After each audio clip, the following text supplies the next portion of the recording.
We're just waiting for the other room to be settled in, because we've had to put a television there so people observe the meeting and somebody turned up. So when the officers turned up, we'll then start the meeting, if that's okay, right?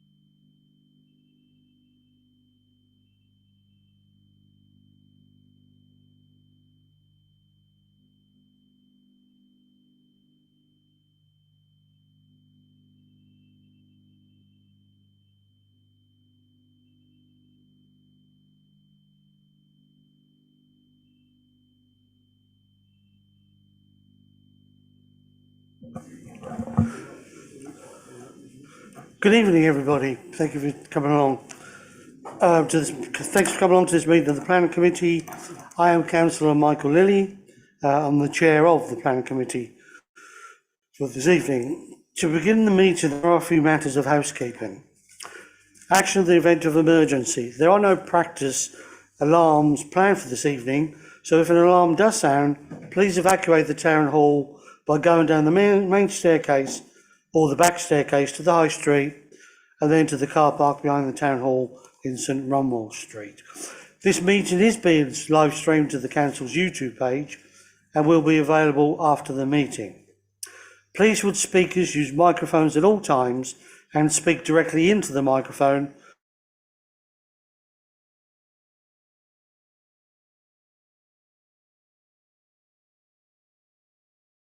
Will now introduce themselves, starting from my left.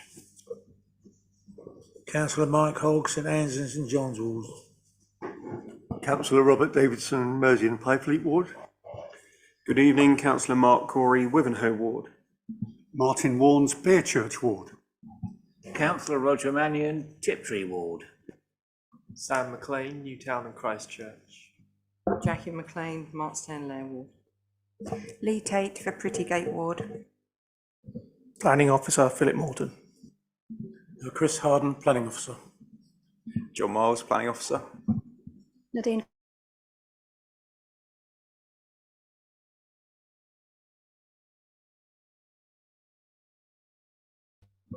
Thank you, we received apologies for Councillor Sam McCarthy, who's been taken ill, so he can't attend tonight. Members of the committee may use electronic devices to access their meeting papers, and visitors are welcome to use mobile phones and other devices, including cameras, but please use them discreetly, set them to silent, and do not use voice or camera flash functions.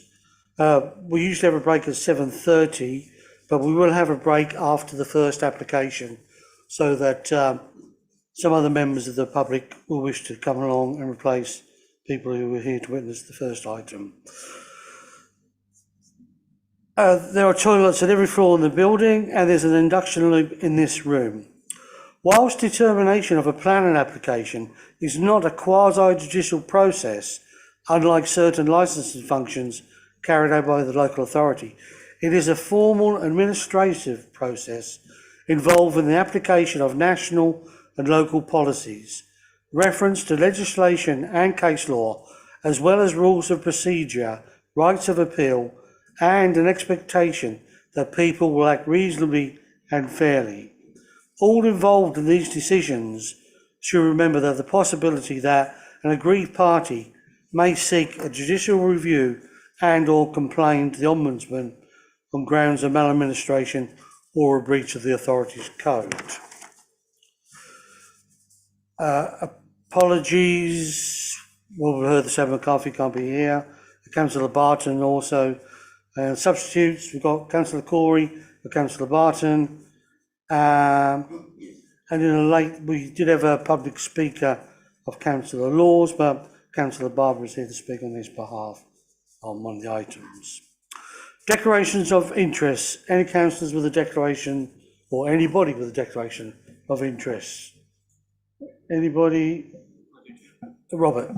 Thank you, Chair. I have an interest in application 7 sorry, Chair. I'd like to declare an application interest in application 7.3 as a close family member of mine has worked on the application, and as such I will not be taking part in the application, and my colleague Matthew Evans will be clerking that item. Thank you, Robert. Item 4, urgent items. There are no urgent items. Item 5, have your say. If anyone has a petition they wish to present to me or any of the items on the agenda this evening, please do so now. If it says pause, one day I'll get one. Item 6, minutes. Members have before them the minutes of the meetings held on the 30th of November 2023 and the 14th of December 2023 for confirmation. Are we all happy with the minutes, colleagues? Yes, are we all in agreement? Please show your hands. It's unanimous, Chair. That's right, thank you. I'll sign them later, yes. Right, so now we move on to tonight's applications. We have 4, and up first is 7.1, land to the rear of Dorothy Curtis Court, London Road, Copford.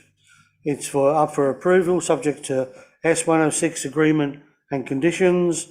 Presenting officer will be Nadine Calder, and we have a couple of speakers here. Public against is Stephen Braund, and public for Karen Crowder James, and we have visiting councillors. Will be statement read by Councillor Ellis and statement by Councillor Bentley as well. There are other meetings, I believe. So over to Nadine to present the first item, please.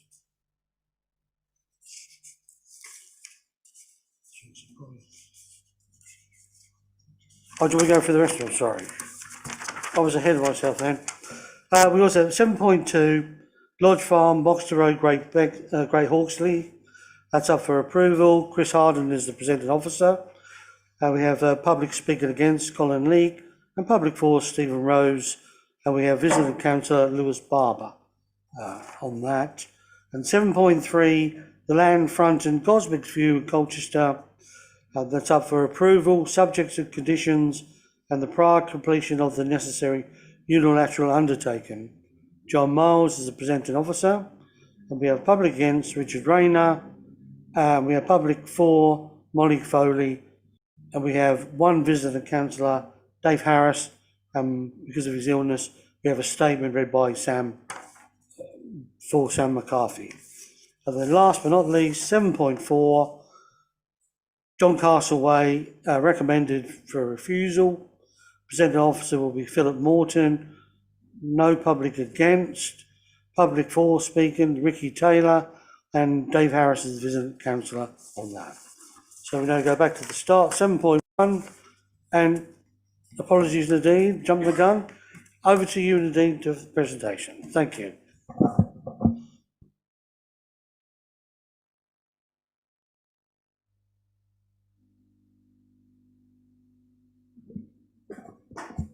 Thank you, Chair. Good evening, members. This is an application for the construction of 72 units of an assisted living block and 18 sheltered housing accommodation on land to the rear of Dorothy Curtis Court in Copford. It is an allocated site in the local plan through policy SS4, and it includes associated development, including parking, public open space, amenity space, and so on. I'll show you the plans. This is a location plan outlined in red. As a starting point, it is important to note that the allocation, the red line site, exceeds the allocation slightly. It is the northeastern corner here. The allocation runs roughly through here, but at the request of the local planning authority, this extra space here has been included in the red line boundary, with only such features and trees being proposed in this area, and built development being firmly contained within the main bulk of the development of the site. This is the proposed site plan. The bigger block is the 72 units of assisted living accommodation, and the smaller block is the 18 units of sheltered accommodation. Access is proposed to be taken off Queensbury Avenue from here in the western part of the site. It will lead then to the assisted living accommodation in the north and will go southeast to the sheltered housing scheme. As said before, this area here, which is outside the allocation in the local plan, it can be seen that it is just accommodating such features and public open space, and it was felt that this should be within the red line, hence the extension to the allocation site. But from our point of view, this is beneficial for securing these features. I'll take you through the floor plans. This is the ground floor plan of the assisted living. This is the first floor plan, second floor plan. They're all pretty similar. The third floor plan, which includes the roof space of the building, and the roof of the building, which includes solar panels, as you can see here. These are the elevations. They are 3 stories in height. The bulk is reduced by having different materials being applied, having different setbacks, having fenestration applied in a relatively rhythmical order. And because it's a kind of Z-shaped form, we've got different elevations here. These are all the assisted living blocks. Moving on to the sheltered housing, this is the ground floor of the sheltered housing and the first floor. And these are the elevations. It's of 2 stories only and adopts similar materials as the sheltered accommodation block, as the assisted living block. This one shows the parking plan with residential and visitor parking in the southeastern corner for the sheltered housing, visitor parking to the north of the building for assisted living, and residential and staff parking to the south of the building here. This image is for illustration purposes only. It shows how the building could be perceived from a 3D perspective, which is always more helpful than seeing the plans in a 2D perspective only. And this is a coloured site plan, which sometimes helps as well, just identifying some of the different elements of the scheme. Then these are some photos of the site. These 2 photos are taken from the public footpath that runs along the western boundary of the site. These photos are taken from Queensbury Avenue. That's the proposed access at the end of the Queensbury Avenue cul-de-sac, and this is taken just slightly further back. This photo shows the actual Dorothy Curtis development. The access to the site, as shown before, is proposed off Queensbury Avenue. London Road was considered as an access, and this was one of the access points that had to be considered. But in order to take access to the site from here, these units here in the right-hand side of the photo would have to be demolished because this access isn't wide enough, and further within the site, more units would have to be demolished. That's why this one was, amongst other things, discounted. And this is the view down Willow Park, which is another access point off London Road. But as you can see here, this is for single traffic use only. This would need to be widened. In order to widen it, these natural features would have to be taken out. We still don't think that from a highway point of view, it will be wide enough for 2-way traffic.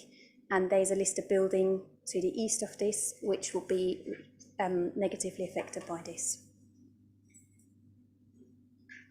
This view is taken from Turkey Cock Lane.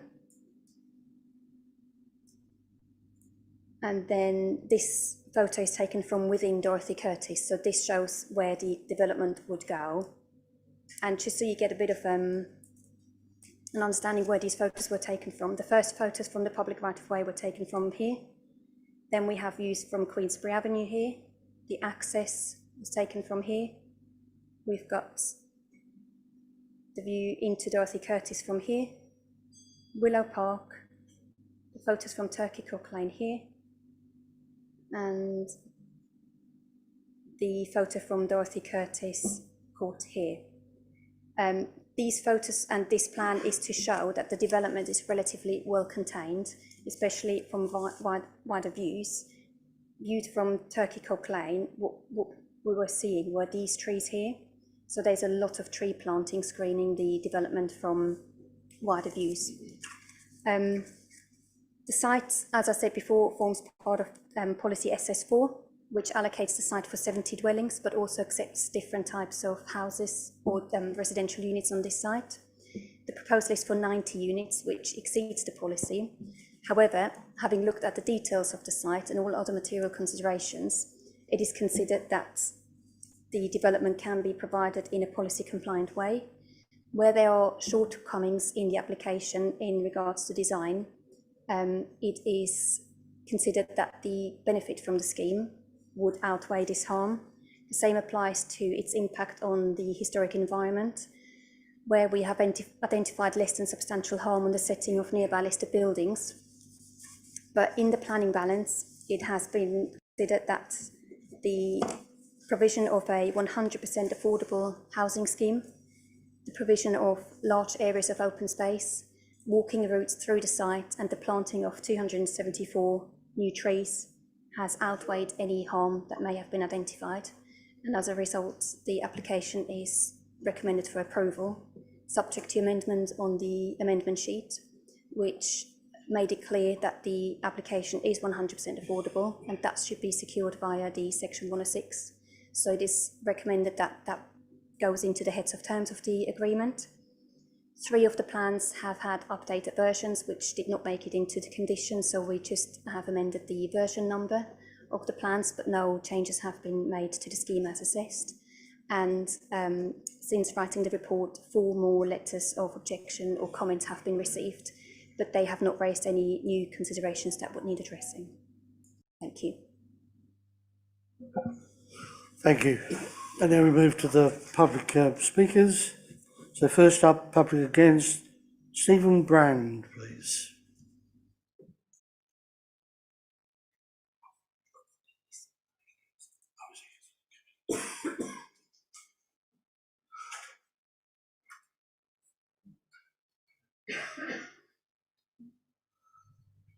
Good evening. You have 3 minutes and a bell will go after 2, then you have a minute left, and we'll start the time when you're ready to start by pressing the little red button, please.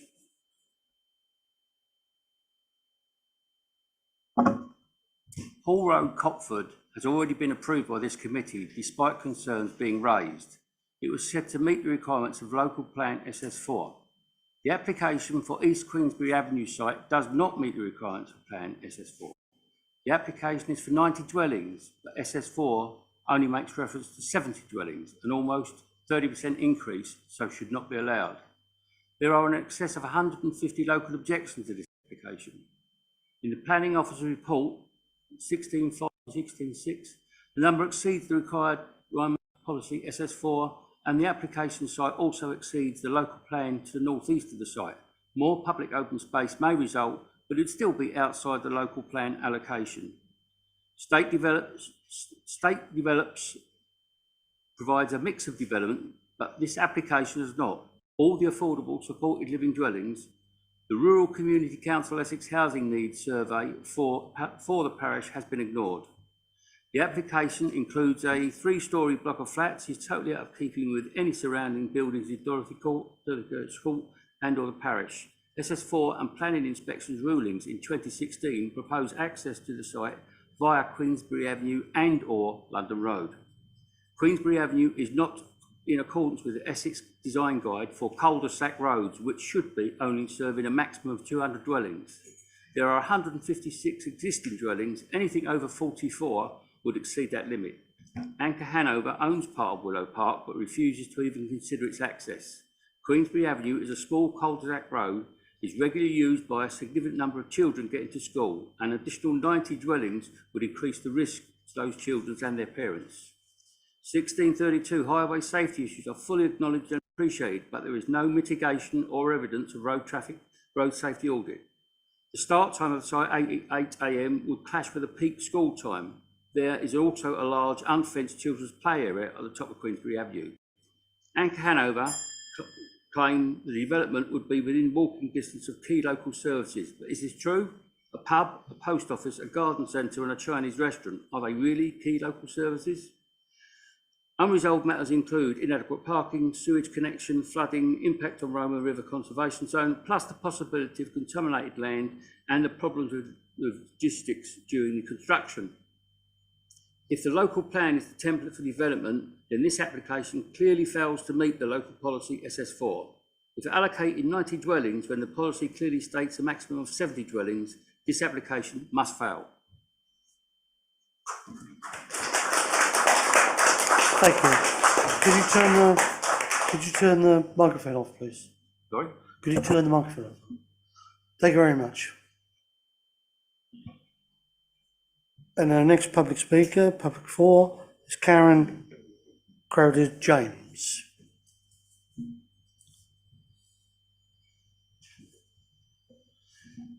Same rules apply. You have 3 minutes.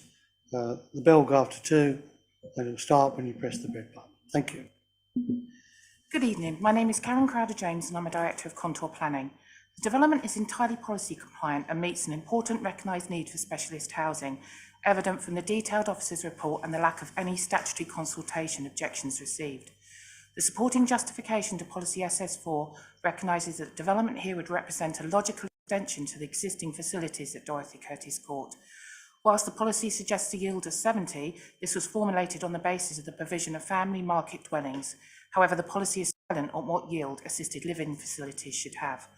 Therefore, the development was designed to make the most effective use of the site whilst minimising land take and ensuring that all other local plan policies are fully complied with. For example, the proposal meets all sustainable development policy requirements, retains the existing boundary trees, including the central tree belt, contains the required level of amenity space, has an appropriate parking provision, incorporates quality landscaping, including a significant number of new trees, has biodiversity net gain. These positive attributes demonstrate an appropriate density for this site. Turning then to the access, policy SS4 supports access via Queensbury Avenue. Despite this, ANCO have thoroughly assessed alternative access routes. Current width restrictions, land ownership issues and potential impact to existing heritage assets prevent access from London Road via Willow Park being considered as a suitable access to the site. ANCO have also fully assessed taking the access through Dorothy Curtis Court. However, constructing a road of similar size to Queensbury Avenue would result in the permanent loss of at least 8 existing social homes and possibly more during construction. These homes are currently occupied by elderly residents, with the youngest being 72 and the oldest 96. These residents rely on the specialist aspects and support of living on a retirement estate that helps maintain their independence, thus reducing the need to move to residential care. Access via this route would also necessitate the removal of a much-loved memorial garden. In addition, the transport statement demonstrates that ANCO's proposal would only generate an additional 5 to 6 two-way vehicle movements along Queensbury Avenue during the peak periods, whereas a scheme of 70 family dwellings would generate between 32 and 34 two-way movements during the same period. It is also important to note that the proposed access is supported by highways officers, and ANCO have no intention to close off the farm access to the northeast or use Queensbury Avenue as a farm access. In summary, there's a recognised need for the type of accommodation proposed, as well as an acceptance by your professional officers that the site is suitable and sustainable location to help satisfy this need.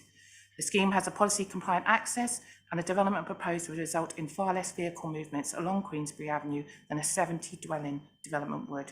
For these reasons, we respectfully request that members support your professional officer's recommendation and grant planning permission. Thank you very much for your time. Thank you. Now we have statements to be read by Robert from Councillor Ellis and Councillor Bentley.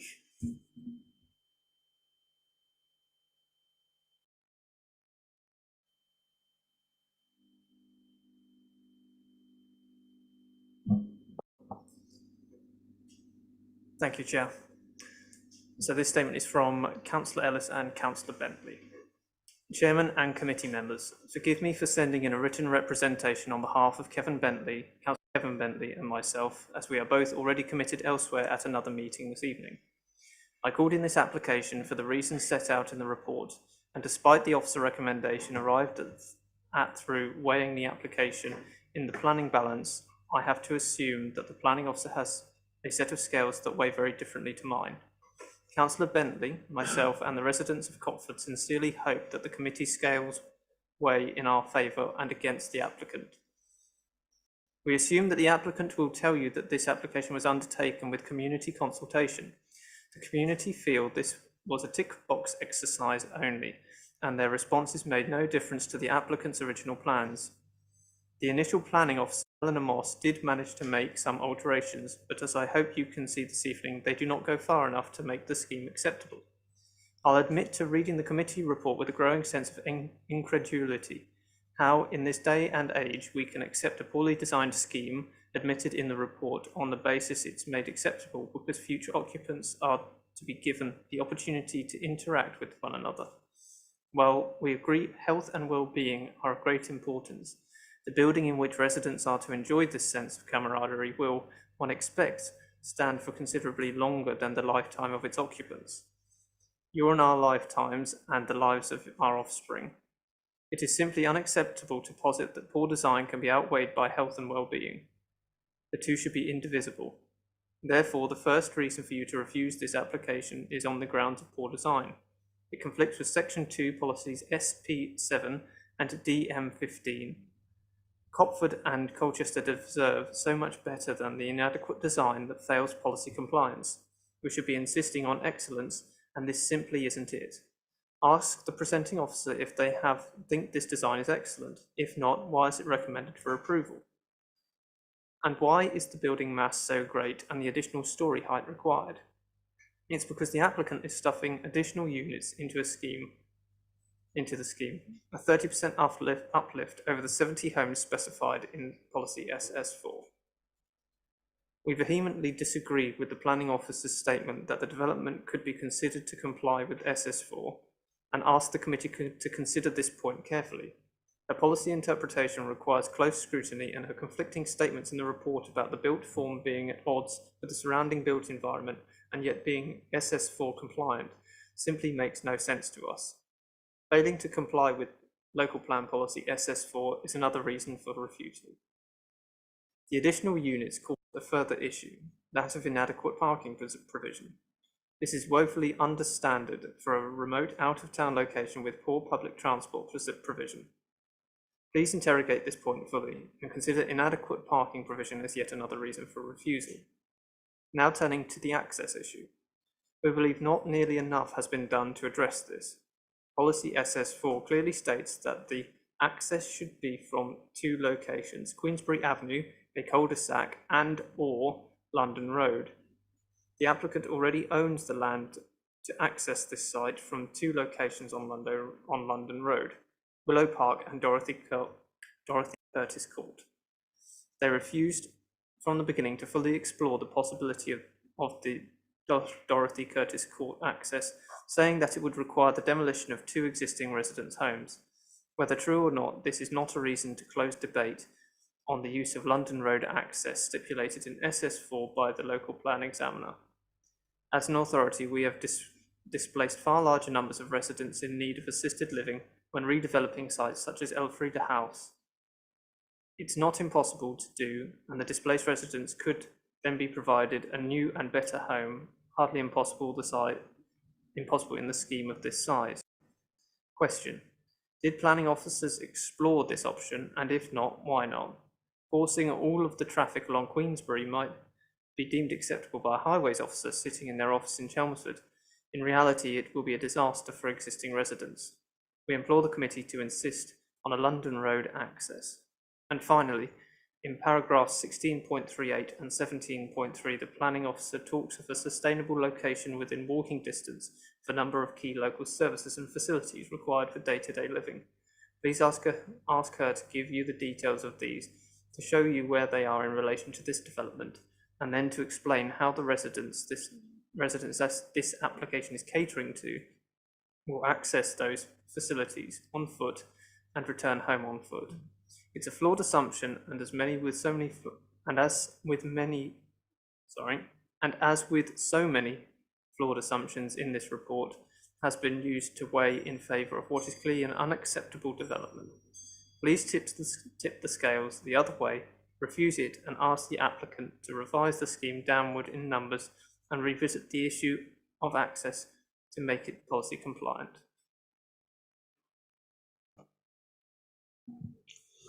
Thank you. Over to Nadine. Any points you'd like to clarify, please? Probably better answer some of the questions that were put to me in that statement. The design certainly is not outstanding. It doesn't have to be outstanding though. It doesn't conflict with the policy that was read out, the design policy. The urban design officer did comment on it and no objection was raised in terms of design. So it may not be outstanding, but it is not bad enough to justify. The access, we do have Martin Mason from Highways here, but I might hold off with that until there might be more technical questions about the access. The fact of the matter is that this application is allocated in the local plan. So its suitability for residential purpose has been established. I don't need to go through the facilities that are in the local area. It is accepted for residential development.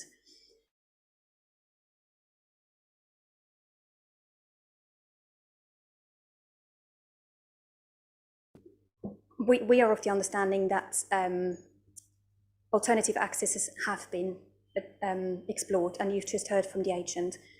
2 access points off London Road, Dorothy Curtis Court and Willow Park have been explored, but for various reasons have been discounted.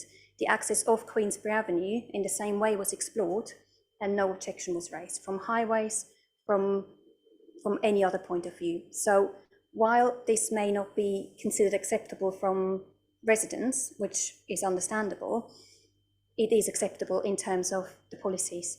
So just because there are other options, what is in front of you has been assessed and has been found to be acceptable. The other options have been explored and they have been found to be unacceptable. So this is what is in front of you. And I don't think it's a matter of, oh, they haven't looked at it in detail. They have looked at it. So what you have to discuss today is an access of Queensbury Avenue that does not have any objections from statutory consultees. And I'll leave it at that for now. So I'll open it up to members. Thank you.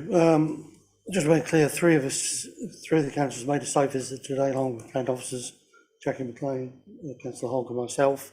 That we did see both the sites. We parked at Queensbury Avenue at the cul-de-sac there, walked up the footpath through the other access gate, and there's a lot to be demolished there, and it's not a nice memorial garden that would have to go as well, which means an awful lot to people that sit by with a lot of memories.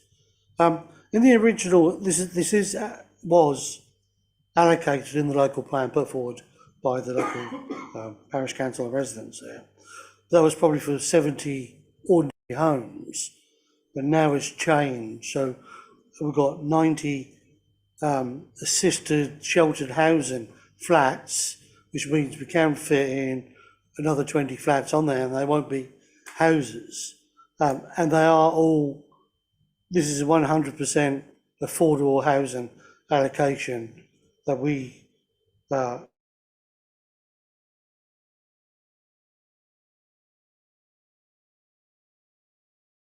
here will be people 55 plus who can apply for sheltered housing, and they'll live in there till they go, I suppose, pass on.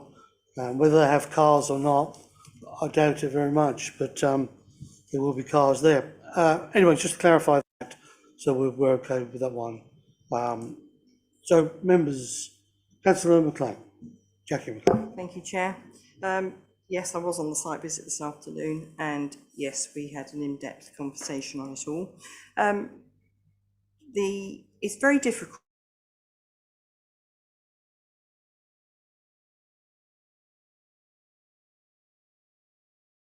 as we give these residents. My opinion is we have no facilities locally for them. They will have to drive to, or you've got a doctor's surgery up the road, which is full to capacity. 2 doctor's surgeries, actually, to be quite honest, the Tollgate Centre and Ambrose. they are full to capacity. You cannot get an appointment. So we are putting elderly people in a field next to the A12. Yes, it'll be surrounded by some trees, but do we want to just put them somewhere because we've ticked a box to actually make it where it will fit? But should we not do it to the level that will be superior and will last for a longer time? I'm very conscious that you've got it's a few acres there, and we're just going to have it just backing onto the residential area of Curtis Court and all the rest of it. But I think we're just putting them behind somewhere, and it should be a better development. I mean, bus service, it's not, a fantastic service, but we're with what we've got because of, the situation we're all in and all the shortages and all the rest of it. But there's no walking to anywhere. I mean, I know they're 55, so they'll be fairly fit, but if you're going to the latter age, then they're not going to be so fit. So, I mean, I'm just wondering how we can just put them in this field, in this development, which we're going to be making. You're then going to put potentially maybe 100 car movements on Queensbury Avenue. You don't know, we can't say, because it's all an unknown quantity at the moment, but they could all be driving at that age. I mean, they could all have cars. So, we've now made Queensbury Avenue second to none for family homes, lovely play area, and now we're going to have to be putting maybe a load more cars through it. And is that what we really want to be going through another development? I wish we could have had something going off maybe to Turkeycott Lane, but I mean, it's all depends on the ownership. So, I think there's a lot to be said for this, but it's not there. And I would like to see more done for the residents that are going to be there, more facilities for them, and to know we can actually offer them the services they deserve in the area, because at the moment you can't. So, I cannot support something which I think is premature and has not got the level of work that it needs done for it at this moment.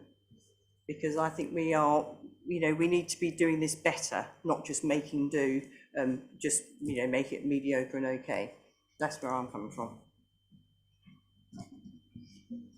Nadine, is anything in there? In the original local plan, when it was put forward for 70 homes,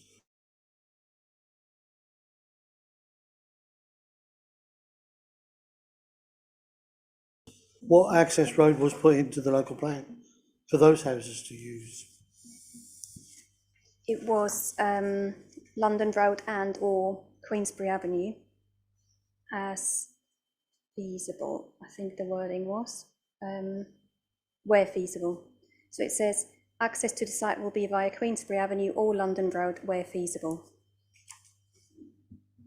Okay, so that's, so it was considered there, but if London Road wasn't available, they had knocked down all that and displaced people and so on, they would have to use the other entrance to there.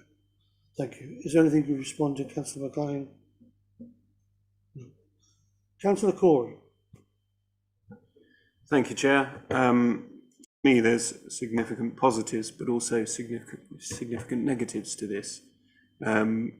Unfortunately, I couldn't make the site visit, but from the observations of the different factors, it is quite interesting and confusing in some parts. So for me, actually, the design, I think, is sort of futuristic, which is not a problem. It does actually use the site space quite well. Planting and screening will help. And I think the positives of the affordable units, the assisted living alongside the existing assisted living is a positive. I absolutely get the points that Councillor McLean has said about the facilities nearby. That is an issue we have across Colchester, but also nationally in terms of infrastructure, doctors, etc. And I'm afraid the way that planning nationally is in favour of development is often without enough infrastructure. For me also, the entrance from Queensbury Avenue is clearly not desirable. And I would have wondered if Willow Park could be used as a single carriageway with passing places.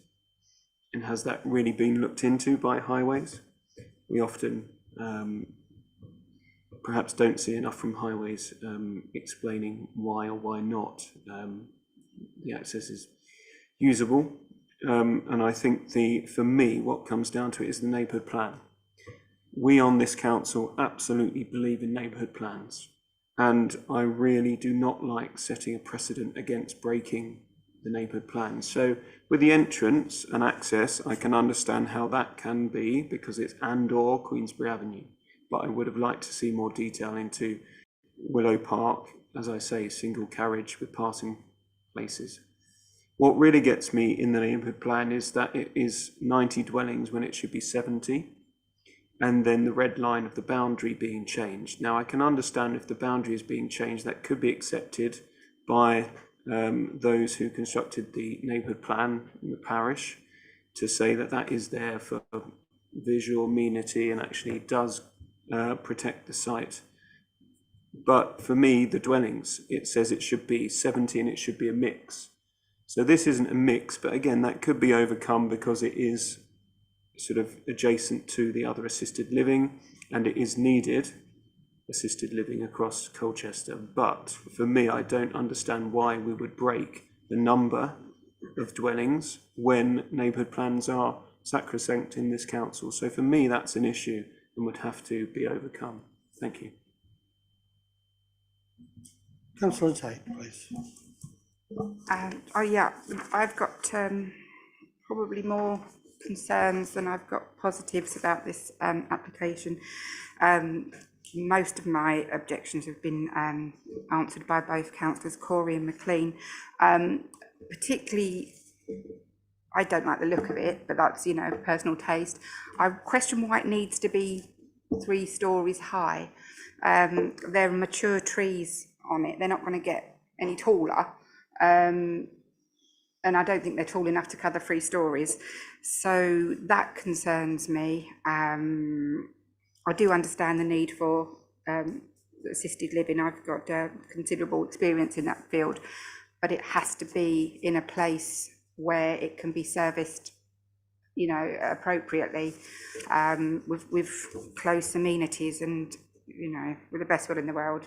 Very nice Chinese though it is, you know, a Chinese and a pub, you know, it's not sufficient. And I'm very nearly 55, so I could live in one of these accommodations, and I can drive, and so I think the assumption that it won't be a lot of car use is wrong. And also, yeah, the sort of not going along with the local plan when it's, you know, as Councillor Corey has said, it's very important to this council, is something that I can't go along with. Thank you. Councillor Manley. Thank you, Chair. I really have difficulty in trying to support this. I do appreciate the need for assisted living. It is a necessity in the town or city, but this isn't the site, or if it is, it isn't the site. Sorry, I'll let that bite go. It isn't the site for 90 plus homes. And to have a 3-story set of buildings there in an area which hasn't got complementary 3-story buildings to offset the design just grates with me. And I also find it difficult to take on board the access to the development. You know, Queensbury Avenue, I mean, as people have said, residents have said, there are older folk living down there. It's a residential area. It's not designed to have multiple inputs and access. And what's going to happen during the build stage? You've probably got 6 to 9 months of HGV going down there regularly. Muddy, dirty, traffic, children trying to play and going where they would normally go and having this massive HGV. I'm sorry, but the whole thing, I think, is ill-conceived and ill thought out. And as a result, I'm not sure that I can support it at all. Thank you, Chair.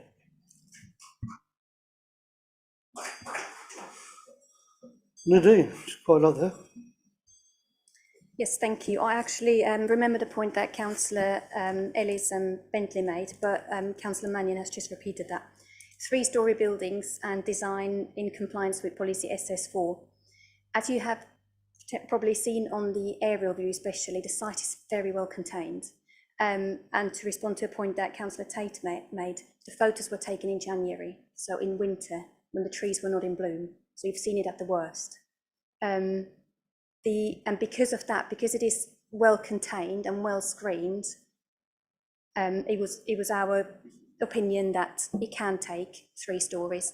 This will not set a precedent because you do not have a similar site in a similar with the same circumstances. So in this instance, whilst it's accepted that there is not many 3-storey buildings in the Copford area, in this instance it has been considered acceptable.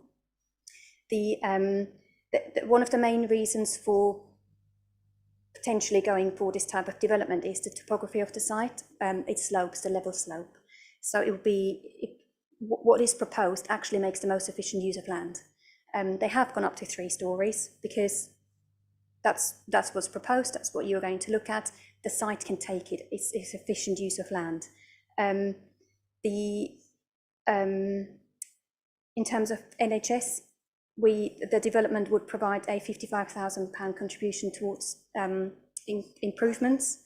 And to come back to Councillor Corey, the neighbourhood plan does not talk really about this allocation. It doesn't have any policies in there to say what kind of development should go on this piece of land or where access should be taken from. It has design codes. You can interpret them one way or another, but it's not. There's nothing. This development is not contrary to the neighbourhood plan because of this site. And Willow Park access, we do not believe there's a potential that the applicant may not own enough land to widen it. And if it's not widened, then we don't think it's safe, in addition to it causing harm to the heritage asset to the east of it. I will now ask Martin Mason to give his view from Highways on the scheme, please.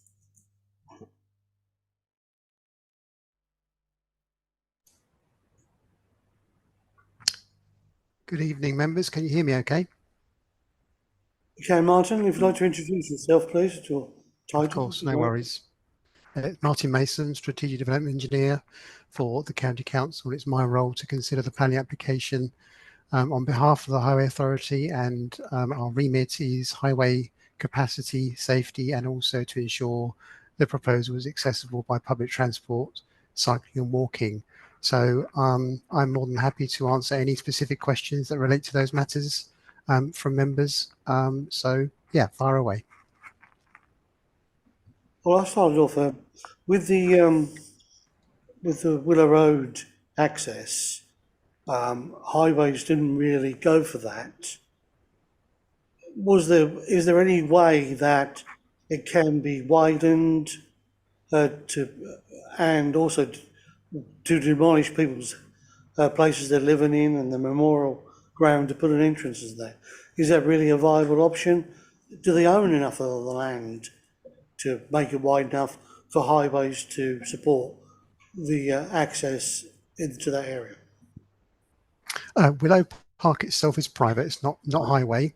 And I believe, looking at the planning application, I think the blue line is quite tight to Willow Park, so indicates that the applicants don't control any land beyond Willow Park itself. And as I say, it is private as well, it's not highway.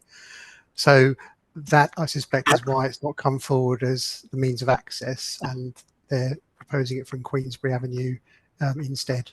So that's what they've applied for. So that's what we've assessed. Members, have you any questions for Martin to answer? Highways questions. Councillor Davison. Thank you, Chairman. Martin, it says here in Councillor Ellis's report that the use of London Road was stipulated in SSS4 by the local plan examiner. I feel, like the other members have said today, that really one access is not acceptable for 135 bedrooms or 90 individual units. There's only 70 parking spaces. and that doesn't allow for any deliveries or and are there any turning areas actually on the site for emergency vehicles or deliveries or refuse units? It looks very restrained, and I presume these 90 units are actually going to have visitors, but actually where are they going to go? Because there's, are they going to park on London Road? This is the second time that substandard access has been allowed in Copford. The other side of the road, we granted one reluctantly because Mr. Mason said that it was acceptable for cars to drive onto pavements just to get access. And here again, we've got substandard access. And I just feel it's not what we should be doing in Colchester. We should stand up for good developments and good design. Thank you. Anybody else got questions? Anything you want to clarify with Martin? Councillor Corey. Sorry, I was just going to ask about Willow Park because it's a road that goes to another elderly care home, and it kind of just makes sense that to me is where it looks like one of these roads that it goes from 2 down to 1. You've got visibility. I'm looking at Google Maps here, and it just kind of, it says elderly take care, whatever the sign says, elderly crossing, and you just kind of think that would, for me, make more sense to adapt that road. I understand it's private, but again, can the developer not work on that as an option? Because if you look at where the red line is of their land, it clearly has a bit that goes to ensure there was going to be some access to Willow Park. And at worst, you could at least have divided the site up, that the main block is accessed one way and something the other. I just always feel that we could be a bit more creative with this. And you're quite happy with the road going for the Memorial Garden and for the builder where people live to be not going to access the new site? No, that's different. So Willow Park is the different access, not the access to the current. They might not own the land. Yeah. It's a bit of a tricky. I think Martin could come back, please. Yeah, absolutely, no problem. Really, just to reiterate that that's not what's been applied for, and obviously we've assessed what the applicants have come forward with by means of access. It's not our role to suggest an alternative access point, to suggest amendments to the application along those lines. We have to assess what they've applied for. It would be for the applicant to, if they wish to use Willow Park as a means of access, to come forward with that as part of the application, and we'd have to consider that. Thank you. Simon, please. Thank you, Chair. Yes, just a very quick question to assist members with regard to relative trip generations, Martin.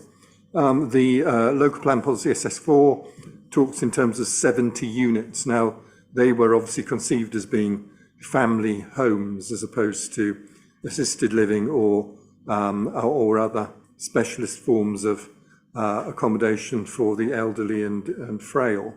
In your opinion, Martin, would these 90 units generate a lesser, on balance, likely trip generation than would the 70 homes, family homes, mixed family homes anticipated in the plan generate in terms of impact on the highway network? Please. Thank you, Simon. No problem. Yes, absolutely. Traditional residential development would generate significantly more traffic than the current proposal.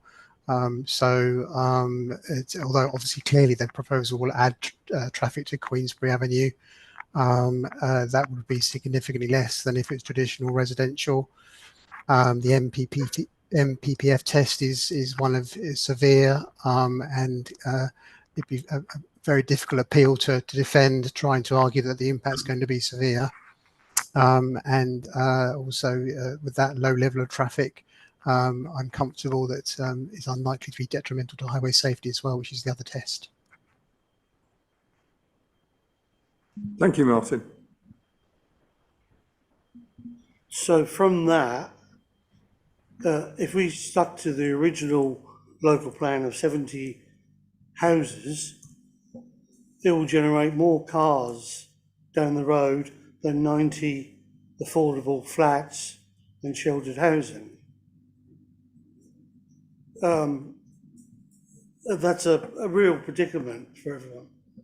Councillor McLean. How about we just reduce the units to the 70 units, and then we'll all be less movements altogether, wouldn't it?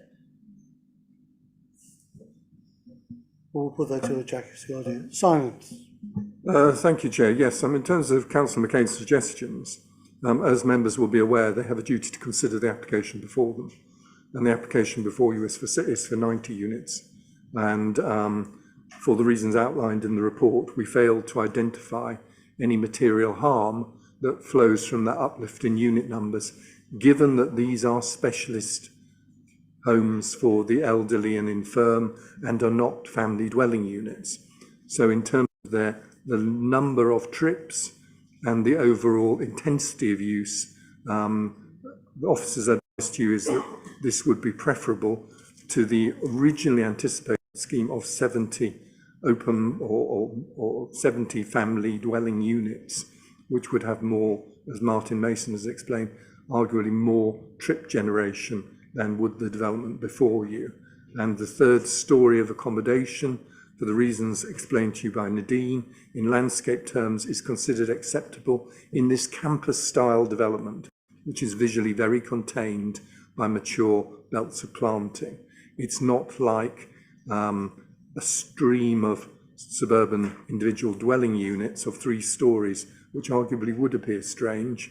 This is a single block and would be read very much as a campus-style development, as opposed to individual jelly tots with space between them.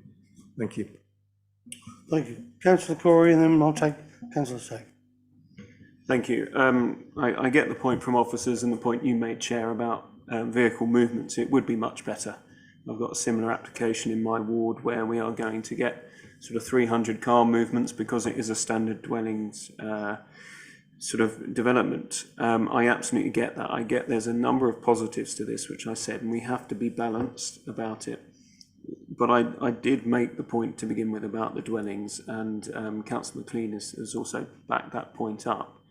SS4 for Copford, the neighbourhood plan. I'm just so hard over on neighbourhood plans and making sure we stick to the red lines within them. So for me, if you were to reduce the dwellings down to 70, you probably would reduce that third story off, and it may be more acceptable. I fully get the planning officer's guidance of this campus style, and I can see it working. It is better than other options on this site, but for me it's just the red lines of the neighbourhood plan. If we allow 90 dwellings here, then at the next application will the next developer get away with 20 more dwellings? Because it doesn't, dwelling is the word used, whether or not it's a different type of dwelling. I always worry about breaking those lines within neighbourhood plans. Thank you. Simon wants to come in first, please. I'll take him, and you can come straight back then. Thank you, Chair. Just to clarify for Councillor Corey, the unit numbers are specified in our adopted local plan, not in the neighbourhood plan. This is not a neighbourhood plan allocation. The neighbourhood plan is silent with regard to the form scale of this site. This is an adopted Colchester City local plan policy, SS4. Thank you, Chair.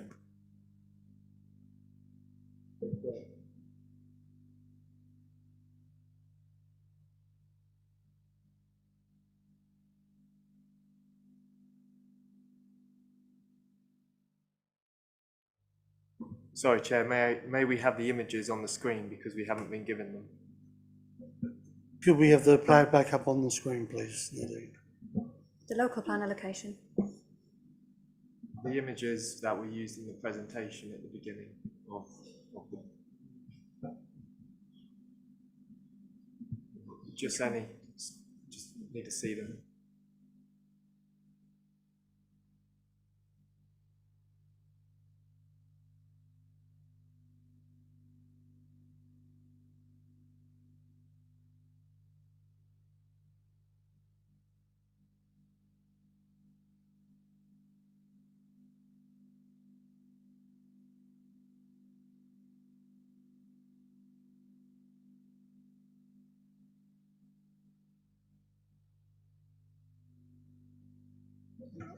Is that what you want, Councillor Sam? I'd like to see the units, and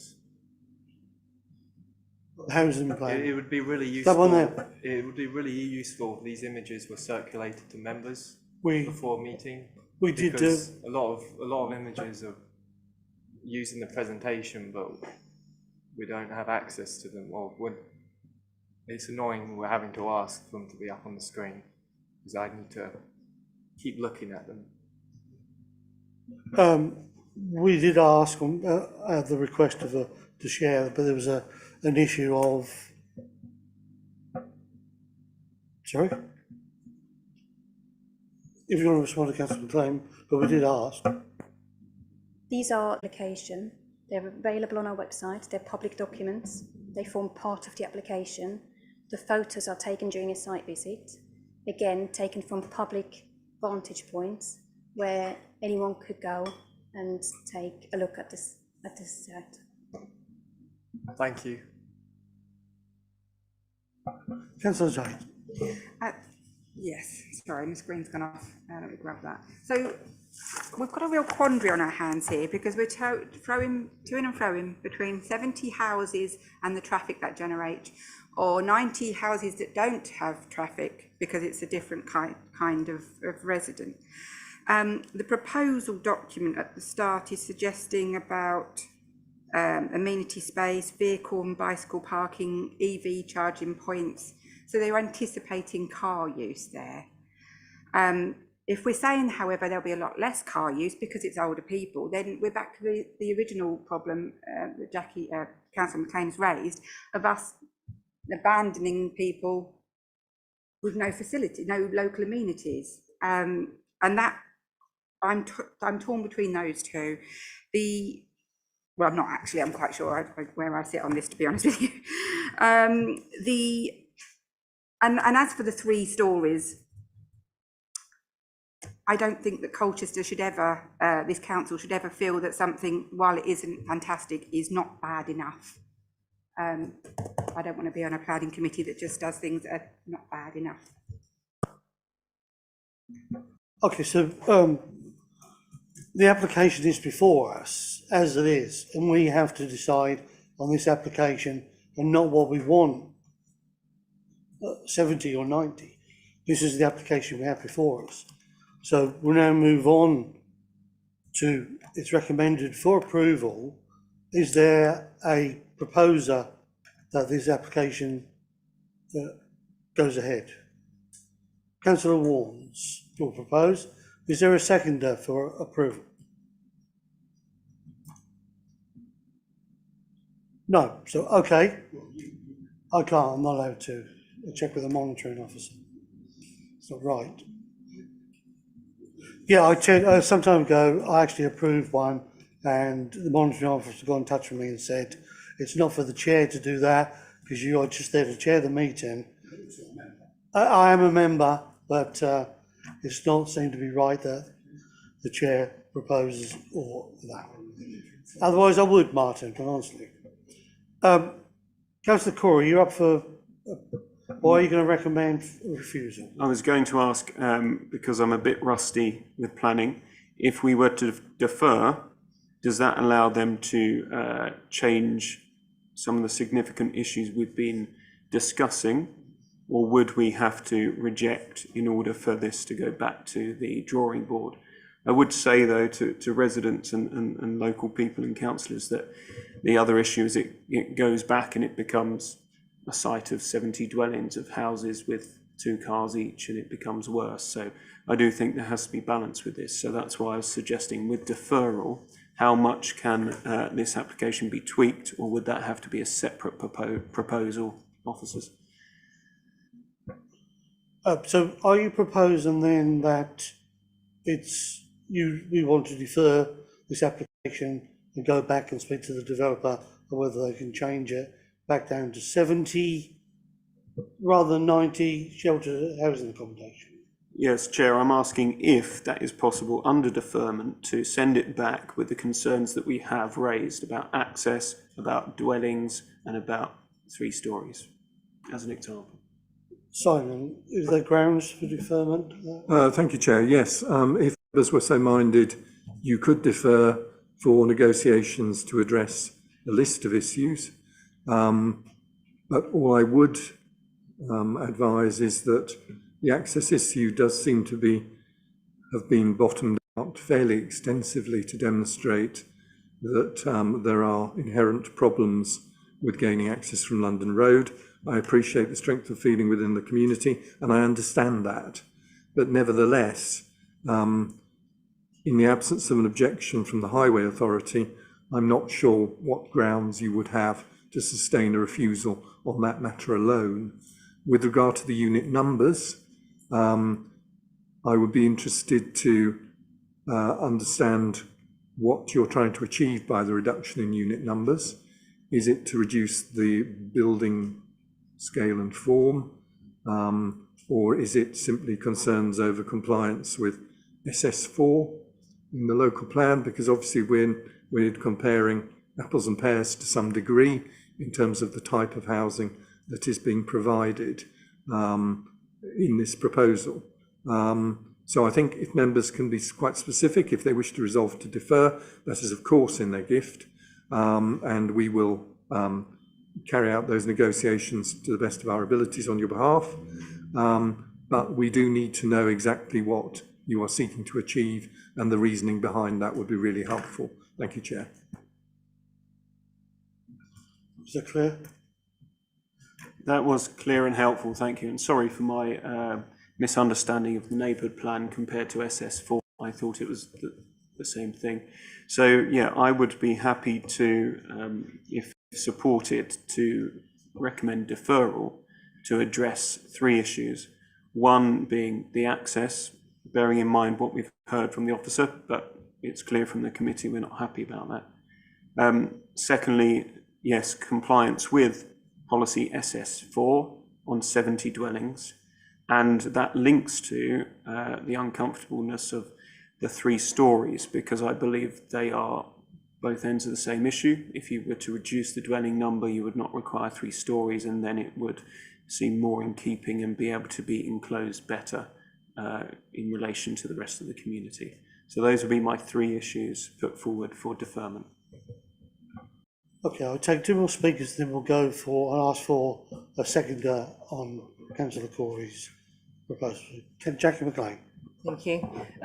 Could we also look to a different route in to the site? Because Turkey Cot Lane, you could maybe get a road across the fields there and over the river, which would alleviate going through the avenue, Queensbury Avenue. So, I mean, it's maybe a matter of who you know. Sometimes maybe we could,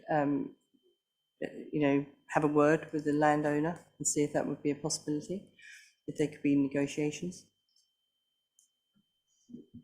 Okay, come on. Thank you, Chair. I'd just like a little bit of clarity from Simon, if it would be possible. It said that the highways have made the decision and have no objection to the entry, and we can't do anything about it, effectively. Can I just ask a question about that? Just because a highways or authority has said that this is the reason to go, can we not go back and renegotiate this? I don't see at the moment any reason within planning rules why we as a committee can't go back and say to highways, okay, take your point, I understand what you're saying, but let's look at it again, and maybe we can do this with a different viewpoint. And I think we're actually very much biased with looking at this particular access and ignoring the possibilities. As Councillor McLean has said, there's another option there, but we haven't looked at these. We've done, this is what it is. Sorry, guys, we've got to go that way. So I guess the question is really for Mr. Carnes, can that be done? Thank you. Well, as we've got Martin Mason here from Highways, the question really should go to him. Do you agree, Simon?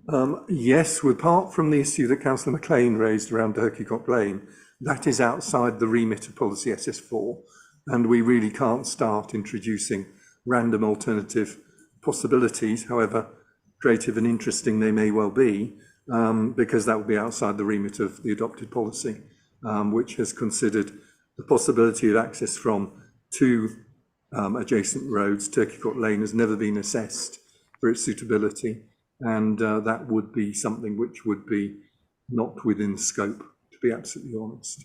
I do think that I'll hand over to Martin Mason with regard to reviewing the other alternative, i.e. direct access in part from London Road.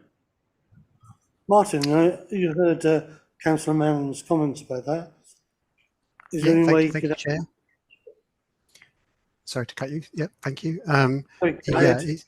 It just goes back to what I said earlier, really, excuse me. It's my role to assess what's been applied for. And so that's what I've done, as usual. It's not for me to propose alternative means of access and suggest those kind of changes to the application. That's not my role. So that discussion would need to be had with the applicants for them to consider alternative access arrangements. And if they felt they could go with that, amend their application accordingly or submit a fresh application, and we would again consider what they've actually applied for. In terms of access from Turkeycock Lane, I wouldn't be able to support that because Turkeycock Lane is just that. It's a lane, a country lane.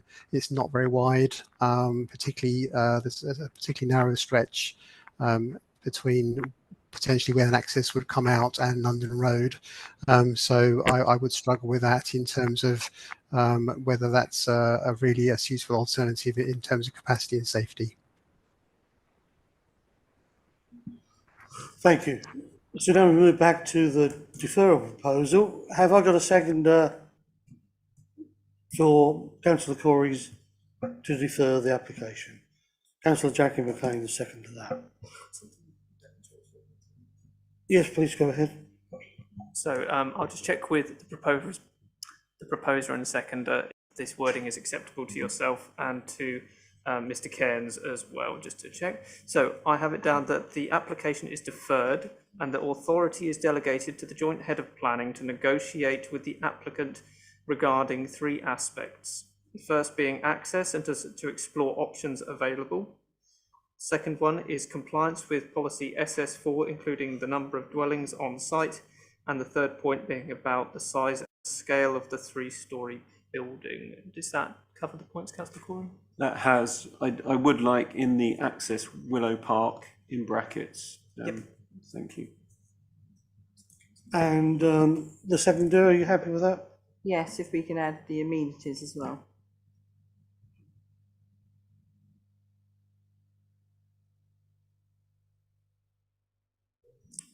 There was one else on the site original at the moment. Is there a medical service they provide? Sometimes these places have a first aid person or a doctor on standby that comes in on a regular basis. Do we know? Or do they just call off the surgery? I don't. I haven't got anyone residing at the premises. I know that the sheltered housing will have access to a panic, or not a panic, but one of these systems where if something is urgent, someone will come out, and the assisted living would probably just have the normal access to someone coming in if they needed it. Can I just clarify amenities? I'm not sure what you mean. Is it access to local amenities? Because it is an allocated site. I don't think we can go back and say it is not sustainable. It has been allocated. The local plan has gone through an examination by an independent inspector, and they have found the site to be sustainable. If we now start saying it's not sustainable, there are no amenities, if it was to be refused on that basis, you are absolutely liable for costs. I would stay away from saying there's no amenities in the area because it's an allocated site. Okay, so now we're back to the original, what we read out on there. Are you still happy to second the application for deferral? Okay, so now we move to the vote. All those in favour of councillor Corey's proposal to defer the application, please raise your hands.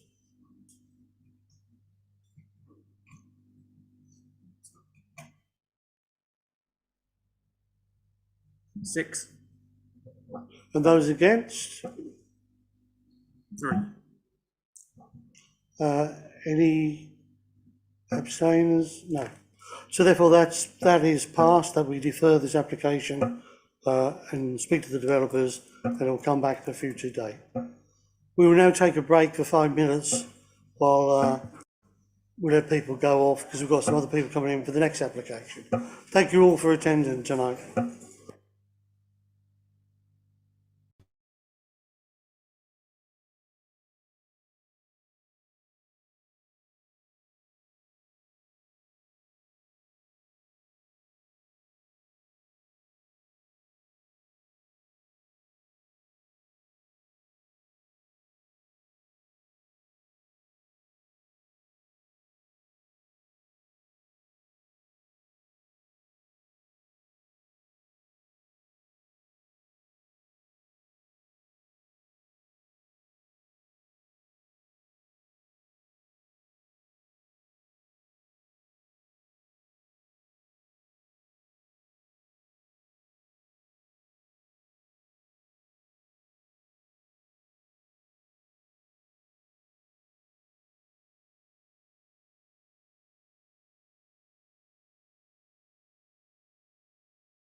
Thank you all. Welcome back to the Planning Committee meeting. We're on 7.2 now. Lodge Farm, Boxted Road, Great Hawksley in Essex. It's up for approval, and Chris Harden, can we go ahead with your presentation, please?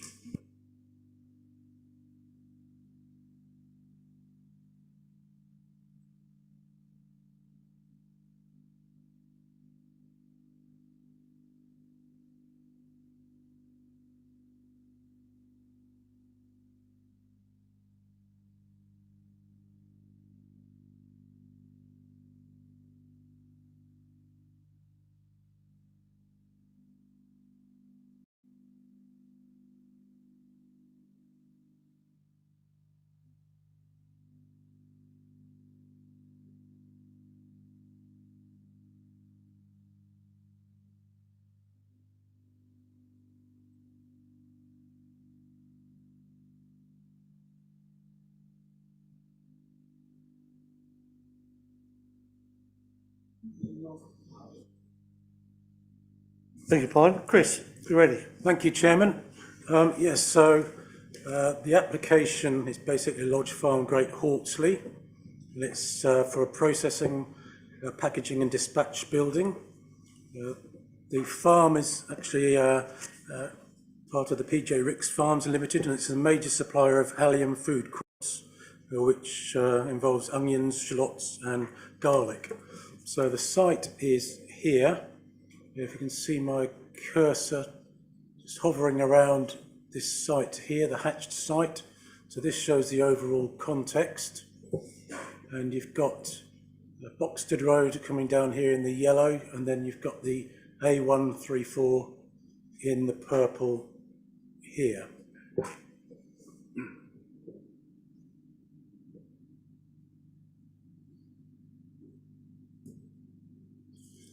This basically shows the site in relation to the AONB.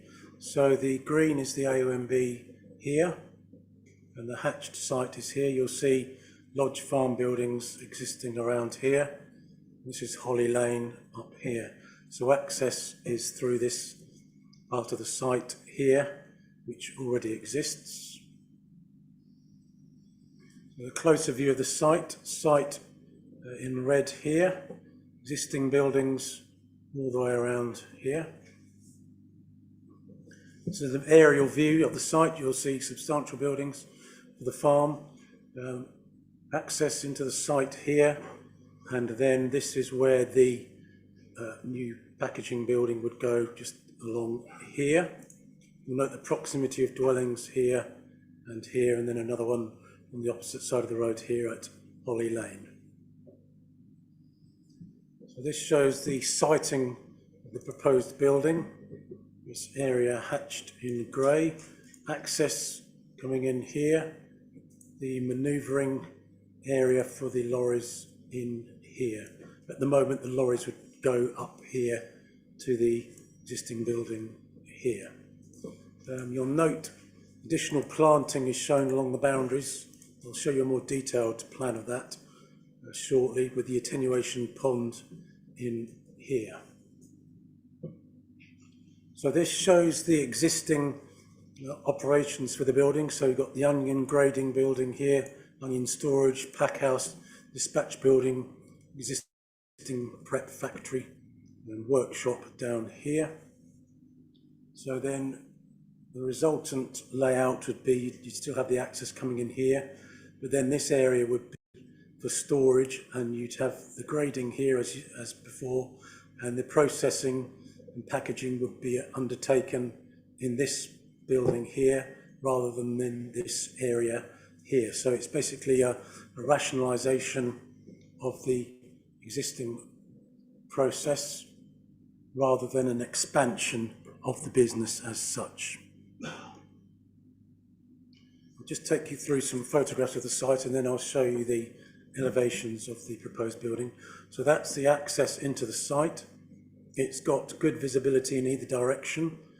So when you come out, you can see both ways satisfactorily. And the access to the new site would be just down here, with the building located in here. This is a view looking towards the front of the site, so the building will be located further back in this site here. There will be some landscaping to infill any gaps in the frontage of the site. It's a view looking the other way, down towards Boxted Road. That's the direction that the vehicles would travel from the site down Boxted Road to the A134 at the other end of this road.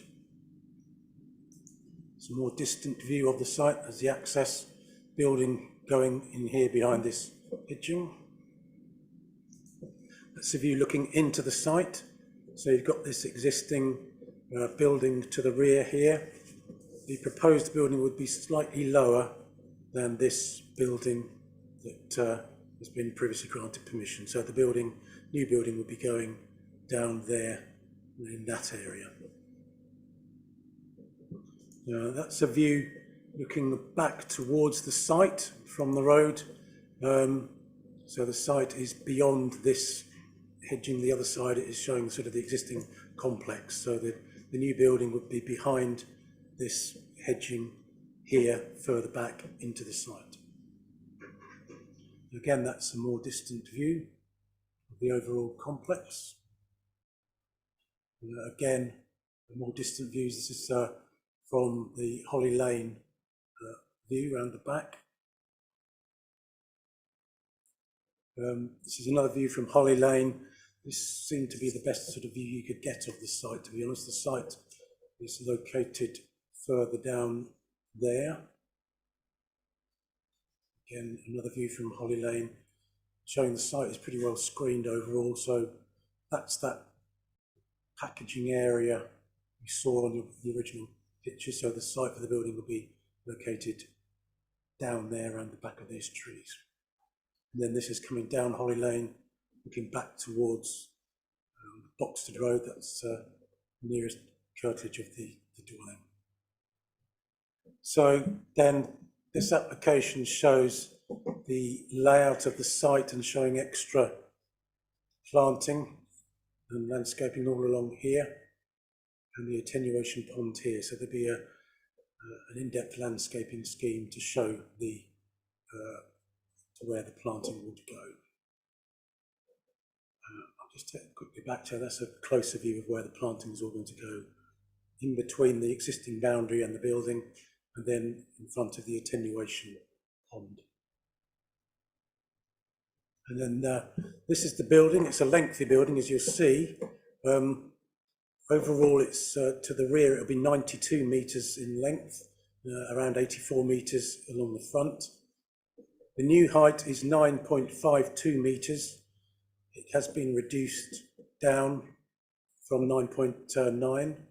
So the dotted red line shows the scheme as originally it came in. So it's been reduced a little bit, around about half a metre, not much, but as much as could operationally be possible. So this is the rear view of the building. The aim has been to get a dark green material so that it'll blend in with the backdrop of trees and vegetation. This is the side view of the building. And then the other side view of the building. So it's been reduced down from 9.96. It's a roof plan of the building. And then this is a 3D view. So the top view is the view that would face the frontage of the parking and manoeuvring area for the HGVs coming in. And this shows the layout inside. So you've got the grading and packing area here. Got the finished product here, the raw materials coming in this way here, and then the compressors, the officers and welfare, and packaging here. So that's the layout. It's sort of an in and out process in effect. That's just showing a side view.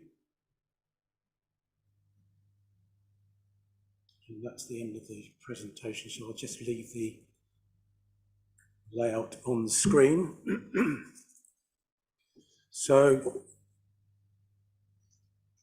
in terms of the application, just to give you the background, you'll note in the report that the need for this proposal has been carefully laid out.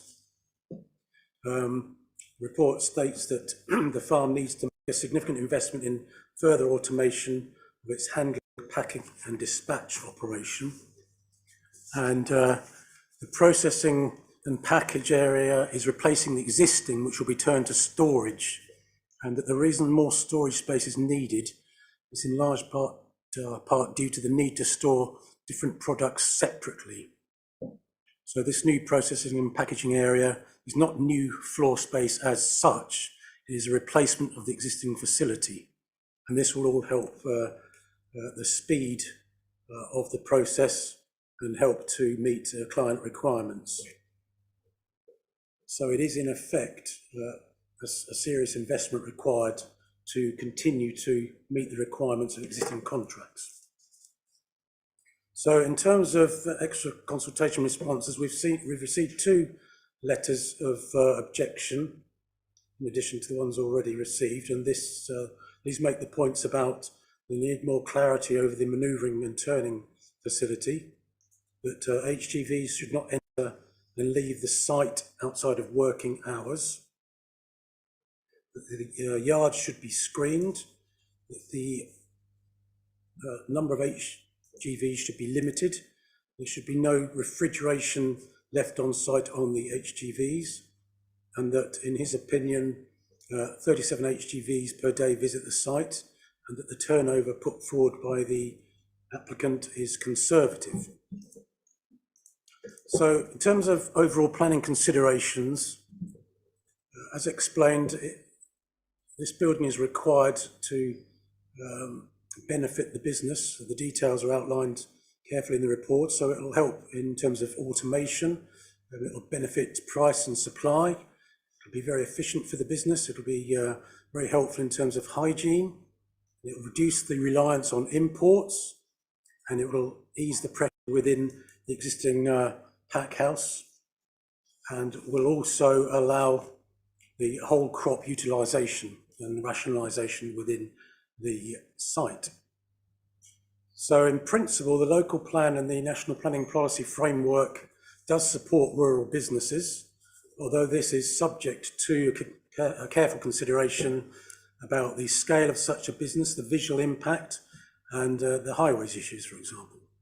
So in terms of design, scale and form, the visual impact of this building is considered acceptable.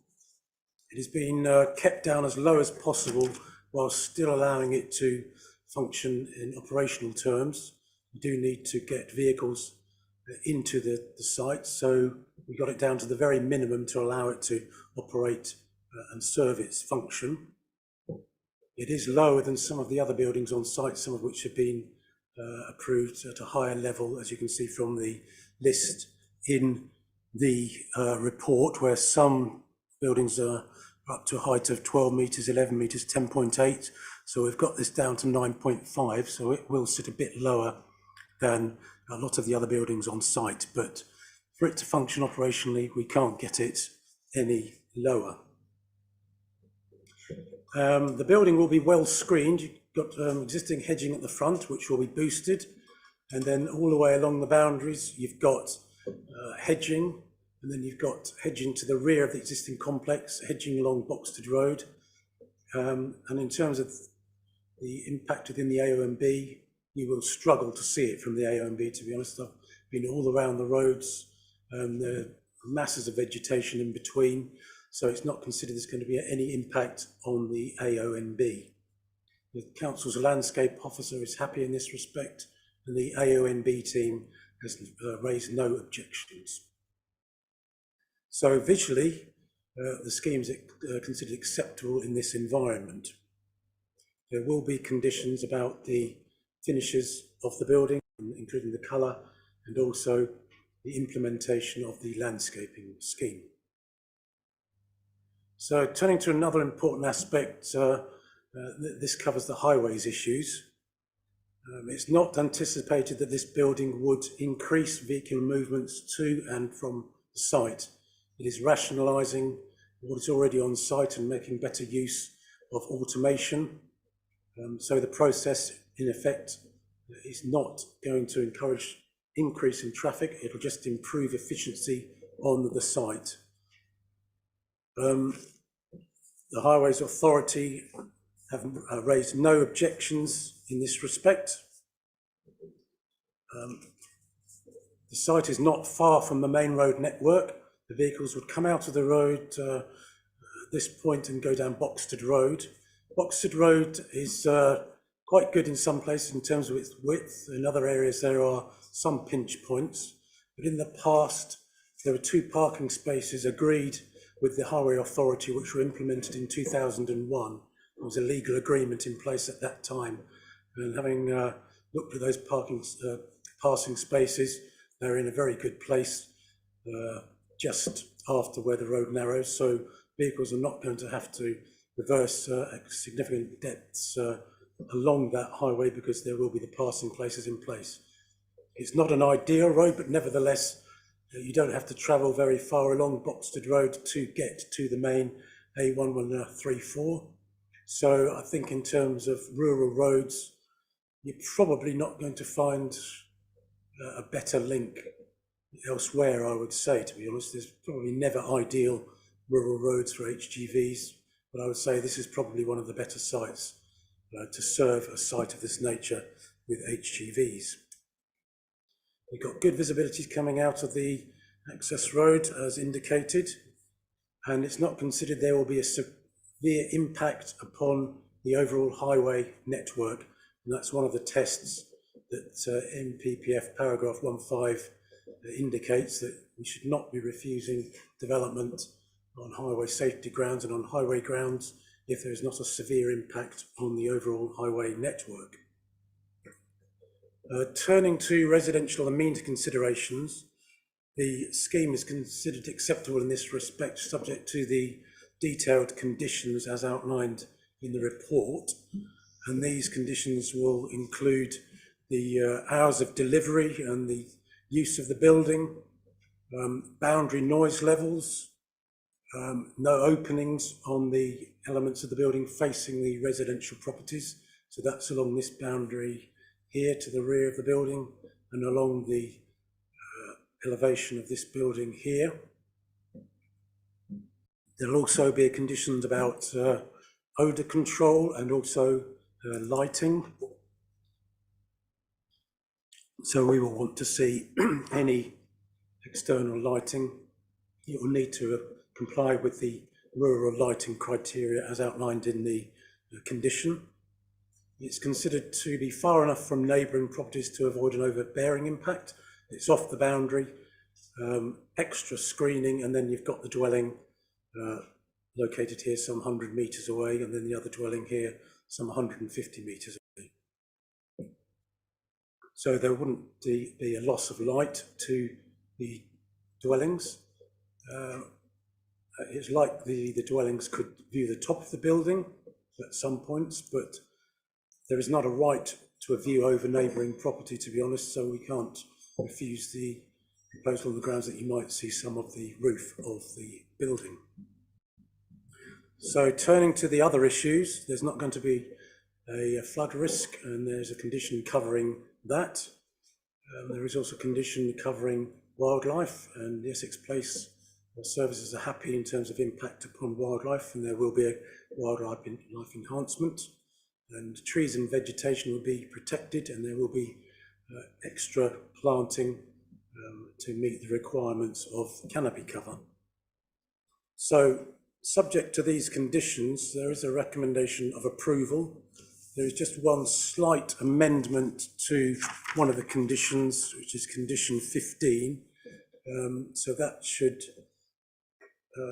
just include the rural zone E2 rural lighting, but not reference the suburban and urban areas. So it'll be just omitting those other 2 elements of that condition and making sure it is the light pollution condition guidance relating to rural areas.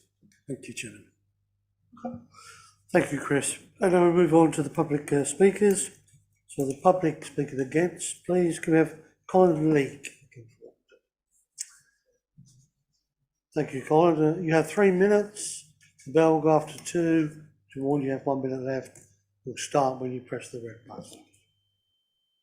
I live alongside the proposed site and want to comment on the officer's report. Your own policy, DM6, states that such an expansion will only be supported in exceptional cases. Consideration must be given to relocation to a strategic or local economic area or an alternative rural site in a more suitable location. The proposal is a 364-day industrial activity, not farming. It involves the receipt, processing, packing and distribution of allium products. More than 70% come from beyond Essex, including Europe, South America, South Africa and New Zealand. It should be sited in an accessible employment area rather than consolidating on a poorly served rural farm. The report does not assess the economic areas or Langham, where another RICS storage facility is located with far better access to the A12. The proposal does not comply with DM6. Highways gave the approval on the basis that the proposed development would not result in an increase of the current 50 plus HGVs, 100 cars down the narrow lane. Historically, turnover has doubled within 4 years every time a significant application has been approved. Nothing is in place to stop the doubling of HGV traffic if this application is approved. The report states that there is sufficient separation from neighbouring residences. This is not the case. Gardens of both Lodge Farm Cottage and Preen View adjoin the site. For Lodge Farm Cottage, the 138 feet side elevation will loom over the garden hedge. Preen View would experience nearly 300 feet rear elevation of this enormous industrial building within 14 metres of its boundary. The height exceeds 31 feet. The proximity of this enormous industrial building would be overwhelming. On noise, air conditioning and refrigeration plant would operate continuously. The noise assessment report states that information on this is not available. I quote, "It is not possible to provide a detailed assessment of the noise impact. The assumption is that the noise will be mitigated, but in a rural area with low ambient levels, it is not clear how this is achievable." The report states that manoeuvring area is on the side of the building away from residences. This is incorrect. It is square on to Lodge Farm Cottage. It will be impossible to mitigate the sound of reversing bleepers, diesel engines, refrigeration units in such close proximity. Disturbance would also be caused by headlights and flashing or rotating warning lights from the HGV and fork trucks. This proposed site is currently a buffer from the existing factory noise. No assessment has been made of daylight or sunlight. The factory will throw an enormous shadow over Green View. This proposal fails the development on so many fronts and should be rejected outright or relocated. Thank you very much. And next up, public speaking 4, Stephen Rose, please.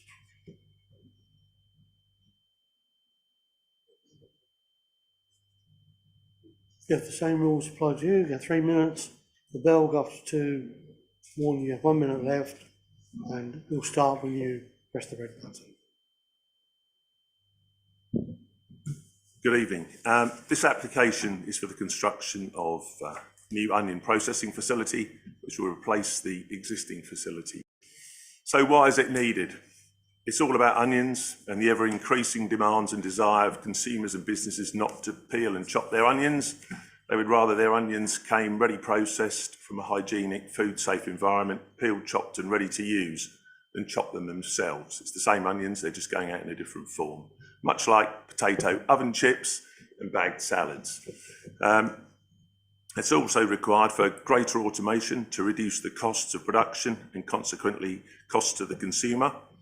It increases efficiency by allowing greater ability to respond to the fluctuations in demands from customers. And it enables us to stay financially viable with our very competitive supermarket and food chain clients. In the officer's report, you'll note that there is both local and national policy support for a competitive agricultural industry. Agricultural investment leads to a greater food security, reduced imports and lower cost food to the consumer. Stour Garden is a field to store operation. The raw product is grown and farmed locally, stored locally, processed on site and dispatched straight to the retailers as a finished product. Having all these operations on one site is not only more efficient, it reduces food miles. To conclude, Stour Garden is a highly successful supplier of onions and onion products to retailers nationally. 100% of the profits have been reinvested back into the business, and in return it supports a huge number of local businesses and is a major local employer. The equipment and processing equipment planned for within this building will make this building the most efficient and UK onion processing facility. The whole reason for this application is to enable the business to continue to serve the ever-increasing demands of its customers and all of us who ultimately eat and enjoy onions. It supports homegrown production over importation, and it supports local jobs, local supply chain businesses, and the economic vitality, vibrancy and GDP of Colchester. We hope that you'll be able to support the officer's recommendation. Thank you. Thank you. And then we're visiting Councillor Lewis Barber, please. Lewis, you know the score. You have 5 minutes. Thank you, Chairman. Good evening, committee and officers. Thanks for allowing me to speak this evening. Councillor Lord is unable to make it this evening and because he called it in. This site's within my county council division, and I wanted to touch on the highways aspects. I'm pleased Martin Mason's on the call, so hopefully we'll be able to pick up any follow-up points on this and any queries you have on the same. I think just to draw on the officer report for starters, is there's an assumption that there's no either no increase in the traffic movements as a result of the application or no significant or material increases. However, I cannot see in the report or in the application itself any evidence to support this point of view, and therefore my concern is that the recommendation and subsequent conditions are based on actually no evidence to support that at all as part of the application. So in effect, my request would be to the committee, because I know you're not going to reject it on highways grounds while the Highway Authority's recommendation is to support, is to ask for a deferral, to look at that evidence, to ask Highways Authority to collect the evidence, ask for any modelling evidence for the vehicular movements as a result of the application. And then if the committee is minded to approve it after that, that will allow you to make a sensible decision on any conditions, any other ways to mitigate if there is an increase in transport movements. I think one of the latter submissions was regarding a limit on transport movements. But at the moment, the Highway Authority doesn't appear to have collected any evidence to support the notion that there's not going to be an increase in the amount of traffic movements. I couldn't see it as part of the application. Quite happy to have egg on my face if it is in fact part of the application, but I've read through it and I can't see it. And as a result, there's a general assumption in the officer's recommendation that there's just not going to be any significant impact on traffic movements, but there's no actual evidence to back that up. So I would like the committee to defer it, work with the applicant to see what the expectation on traffic movement is and the basis for that expectation, speak to the Highway Authority further, try to understand where they've come from with their viewpoint that actually there's not going to be an increase in traffic movements, and see if we could come to some sort of, because the site does have planning permission as its current uses, so I accept that it's likely to, obviously I do expect it to pass eventually, but if it was to pass, I'd like to see there to be some sort of evidence-based decision on the traffic movements and any subsequent conditions as well. I think that's really important, because at the moment, it's almost like it's just caught on this notion that there's not going to be an increase in traffic movements. One part of the process has said it, Highway Authority, Planning Authority, and then suddenly everyone's just assumed that's correct. So I'd like us to explore that further, please. Thank you, Chairman. Thank you. Well within 5 minutes. Okay, as Councillor Barber's brought up quite a lot of highways issues, we'll bring in Martin Mason, if that's okay. Martin, you heard what Councillor Barber has said. Could you address some of these issues, please, about extra traffic movements? What evidence did you gather to say there wouldn't be any more. Please. No problem, Chair. I didn't deal with this application myself, but the gentleman that dealt with the application has now left us as County Council. He's very lucky he's retired. So I've taken on this application and here tonight to help. My understanding is, well, it's quite difficult to build on what Mr. Harden said, actually. I think he summarised the situation really well. It is our understanding that it is an automation process. It's about efficiencies. It's unlikely to lead to a significant increase in traffic. And absolutely, the lane is not ideal, but it does have passing places. It's only a short distance to the A134. And I think based on the fact that it's unlikely to lead to significant extra traffic, you'd have to think very carefully about whether that would be an appeal win if you were to refuse the application on highway grounds. So yeah, I'm comfortable that it won't be detrimental to highway safety or efficiency capacity. And yeah, I'm happy, as before, happy to answer any questions. Thank you. Members, any questions? No? Okay, is there then a proposal for Councillor Corey? Sorry, I thought you initially meant of highways, but sorry, a few questions. I don't want to make a pun about the scale of the building being eye-watering, but it is massive. And I just wondered, I haven't seen it in the documents about the planting in terms of how mature it is, because if you were to get trees, this is a sort of multi-million-pound business here, which we want to support economically. But I believe if they're doing this kind of development, they really should reduce the impact on the neighbouring properties. And I just worry about that and just wondered how tall the trees would be and the planting around the building. And then I was looking at the environmental impacts as well. And I was surprised that this building, again, in order to, one, reduce noise coming out of it, two, to make it more in keeping, could it not have had a green roof? That would have been environmentally better as well. And it would reduce sound coming out of it. So things like that, I just wondered. Those are the two things that came to mind. Thank you. Chris, would you like to respond to that? Yes, thank you, Chairman. Yes, there's a significant amount of planting put forward in the landscaping scheme, and our landscaping officer is happy with that. I don't know precisely offhand the height that would be planted at this stage, but they would be planted so that they do grow to screen the building, basically. And our landscape officer looked at that and was comfortable with that, and hence the condition put in the report.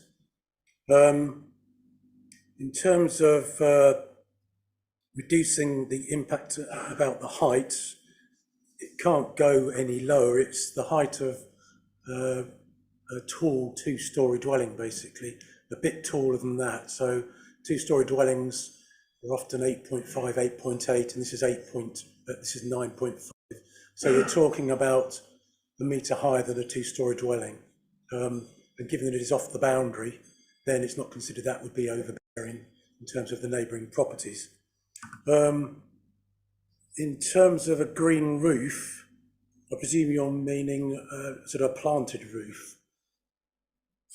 That hasn't been put forward. Whether that would work on a building like this, I really don't know. It might be extremely expensive, and it might mean you get too much heat into the building. So that option hasn't been looked at.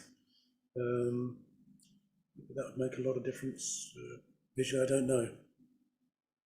If I could just come back on 2 points, Chair. One, I don't know why it hasn't been looked into. I just think that buildings, industrial buildings and domestic buildings should just have these environmental concerns included from the get-go. You're talking about a significant amount of building size, and that could help with water, flooding, a number of things. I won't go into it. But for me, back to the planting point, if you're going to put in a couple of whips that are, well, not a couple, but hundreds of whips, but they are only a metre tall, and it's going to take 100 years before that building is actually screened. So for me, that's quite significant for us to understand. I would like to, if colleagues felt reasonable, to sort of suggest that that is a condition where we ask for mature trees that at least would have a certain meterage, say 5 metres or above, knowing that they would grow rather than waiting years and years for that to ever be screened properly. I hope that's clear, Chair. Thank you.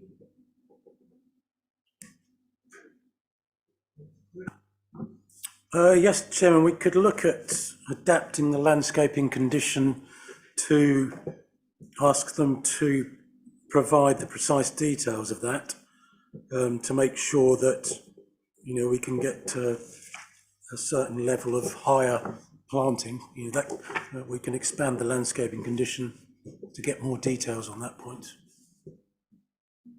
Simon. Thank you, Chair. Yes, I was just going to respond to the point raised by Councillor Corey about a green roof. I think the issue of a green roof would be it would increase potentially the height of the building to incorporate the necessary internal volume and working area. Plus, I think it would change the whole structure of the building. They do tend to be quite heavy, and this is a very lightweight portal frame building, so I think it would potentially be quite a different sort of building. Thank you, Chair. Thank you, Simon. Councillor Day. Yeah, I appreciate what the highways officer has said.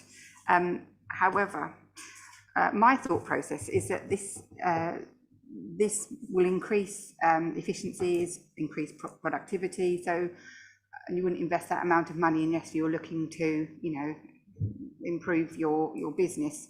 And so I do share Councillor Barber's concerns that, you know, the outcome of this will be that it is a more efficient and better, say better company, but you know what I mean. So that production, thank you. So that can only increase productivity, and increased productivity can only increase traffic. And I'm a little uncomfortable with the fact we don't have, that hasn't been explored. And it may well end up that it, you know, it is only a small amount and blah, blah, blah. But while at the moment we don't know, that's a concern to me. And one point I wanted to clarify, because there's some two different sort of sides of the coin, and I wanted to get some clarity. One person advised that these was all produce grown locally, and another said that there was produce coming from, you know, all over the place, including Europe. And so I did want to be clear what the definition of local is in this context, please. Chris? Yes, Chairman, that's something I've taken up with the applicant, and basically the information submitted to me was that the majority comes from Essex and Suffolk, not entirely, but the vast majority. You know, it's not coming down from the north, for example, to any significant degree. So it is vast majority Suffolk and Essex.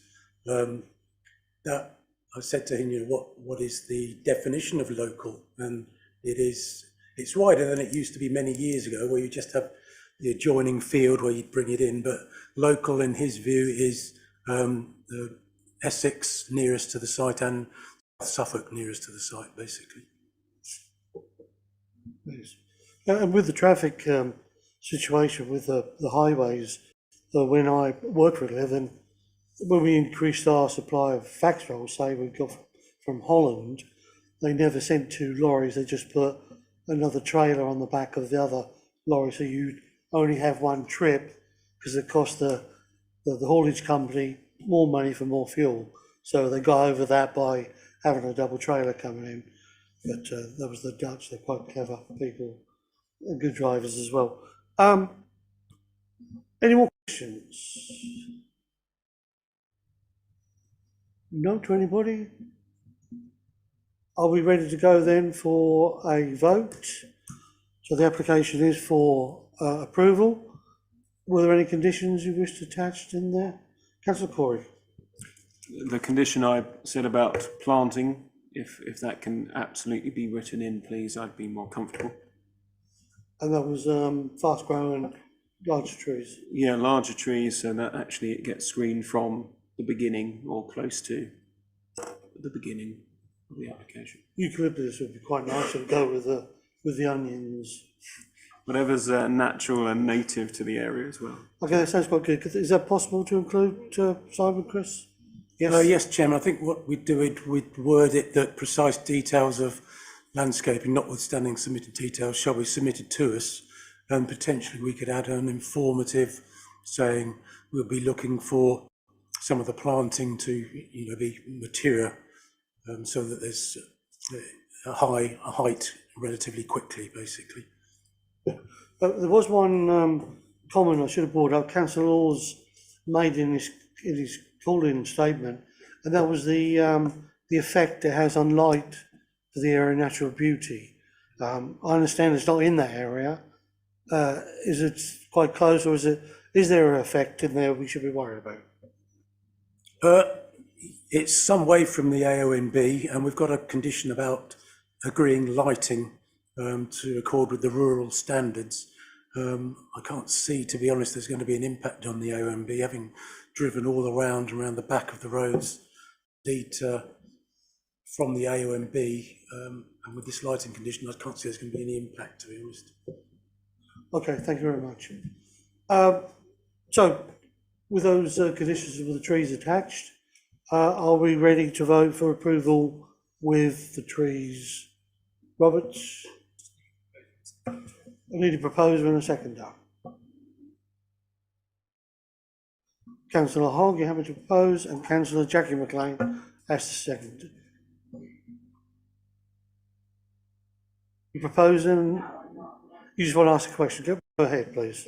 I just want some clarity on the wording of that condition, because I don't mean to be rude, but to me it felt slightly woolly. There was a lot of could, and we could do this for some, and I would rather we pinned that down, because I think it's very important. It should be rather than could. Will be, in my world, yeah. Can we make sure that's written in so that we make it clear that it should be, will be? Thank you. So we have a proposer and a seconder. All those in favour of the application with the trees and condition, please show your hands.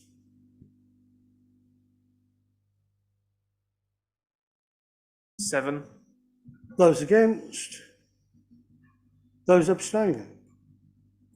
Two. Thank you very much. The application is approved. Thank you, Chris, for your efforts.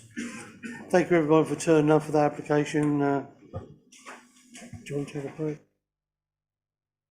We now move on to the next application, and that's 7.3, the land front and Goscotes View at Colchester.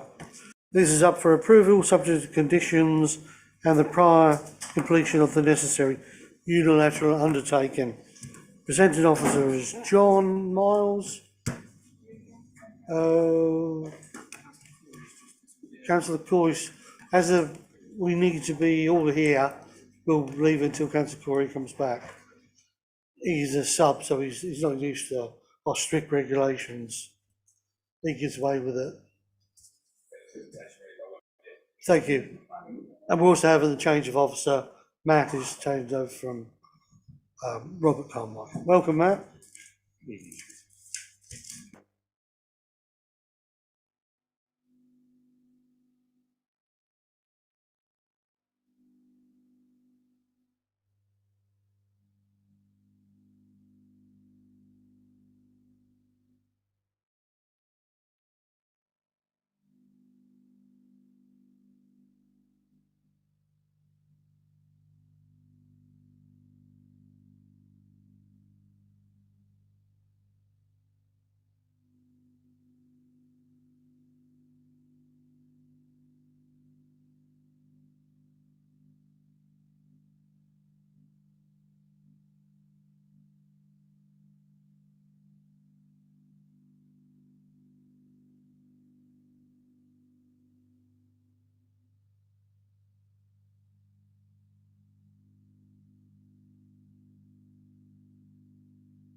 Okay, sorry? I'll just say goodbye. I will. Oh, we don't usually get that. Goodbye to Councillor Barber. Come again, Lewis. So, right, we're all here now again. We'll start. John, over to yourself. Thank you, Chairman. So, item 7.3, application 232792 seeks approval for 9 dwellings off Goscotes View, Colchester. By way of update, since the committee report has been published, 2 further objections have been received, and these raise concerns about the suitability of the access, and it's considered that these issues are already addressed in the committee report. Just stop you, there's a bit of feedback, John. Do you want to stop there what Nadine used?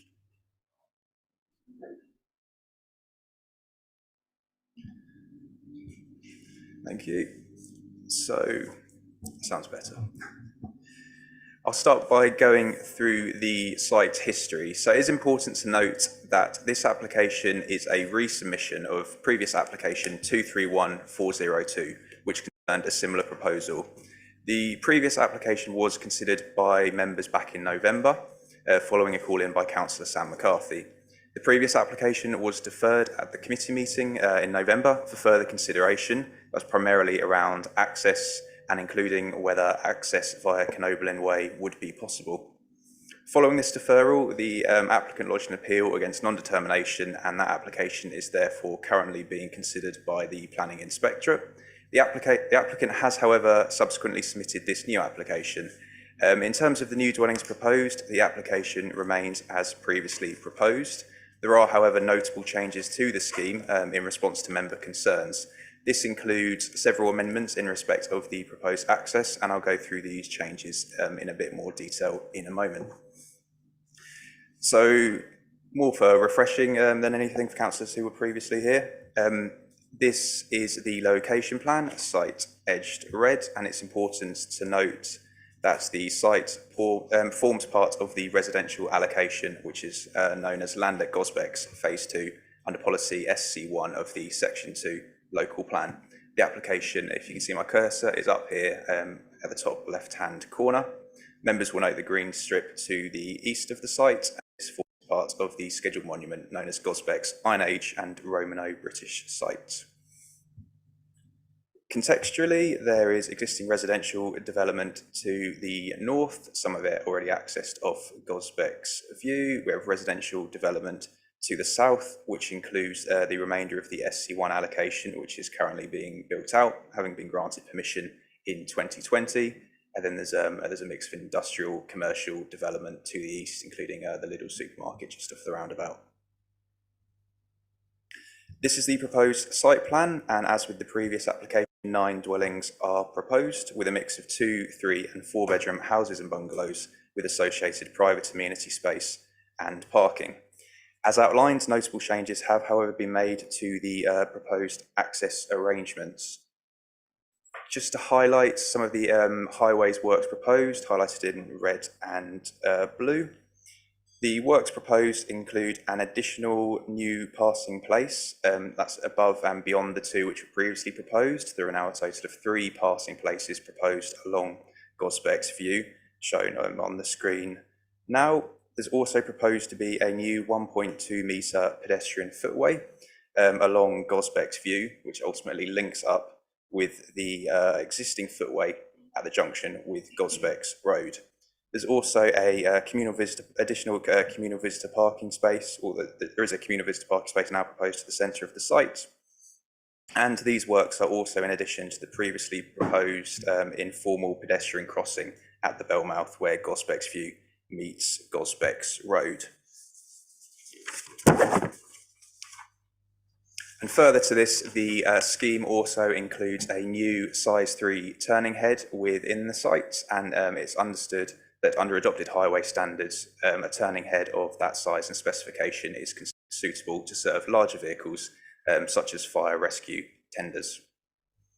So as outlined, one of the reasons for the previous application being deferred was to allow for further consideration as to whether access could be provided from Knoblin Way to the south, which is seen here on the screen.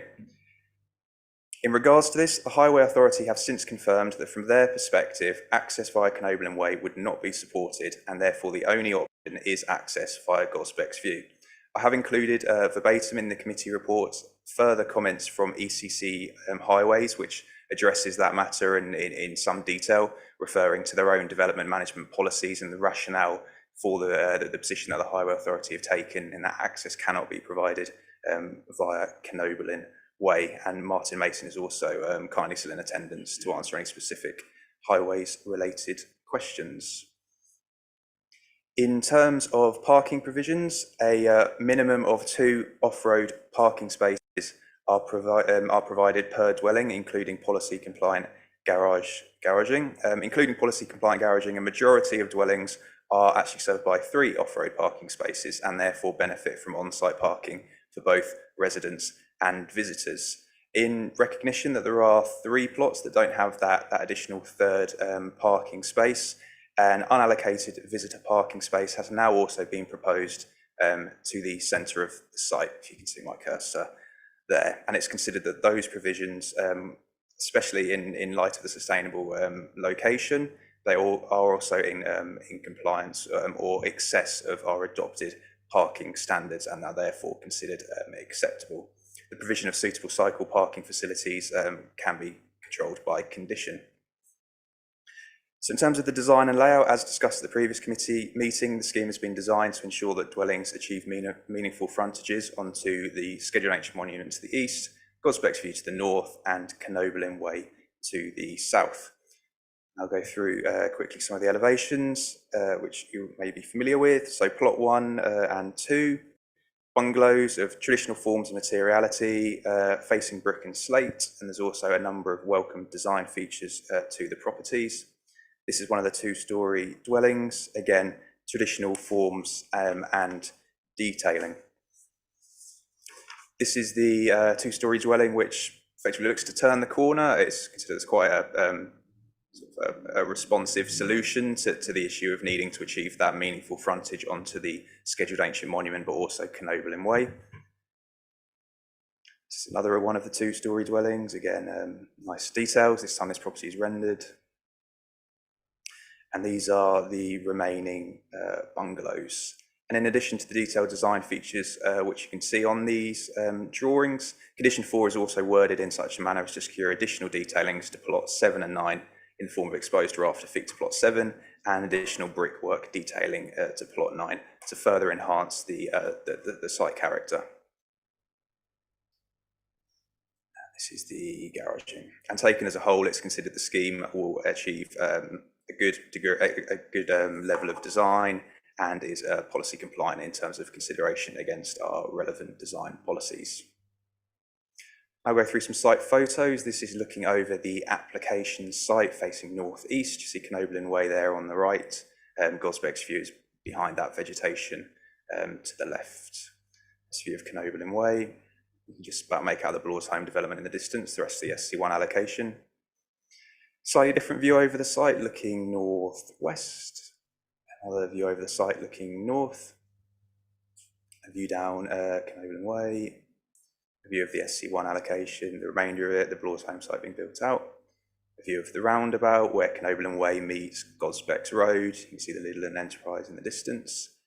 This is a view of the junction where Goscotes View joins Goscotes Road. You can see it's already a wide junction, showing a bit more detail here. There's clearly 2 lanes at the junction point. There's the existing pavements, but as I say, an informal pram crossing is also proposed as a highway improvement in that location. View to the south. This is a view slightly further along Goscotes View. As I say, there's now 3 passing places proposed.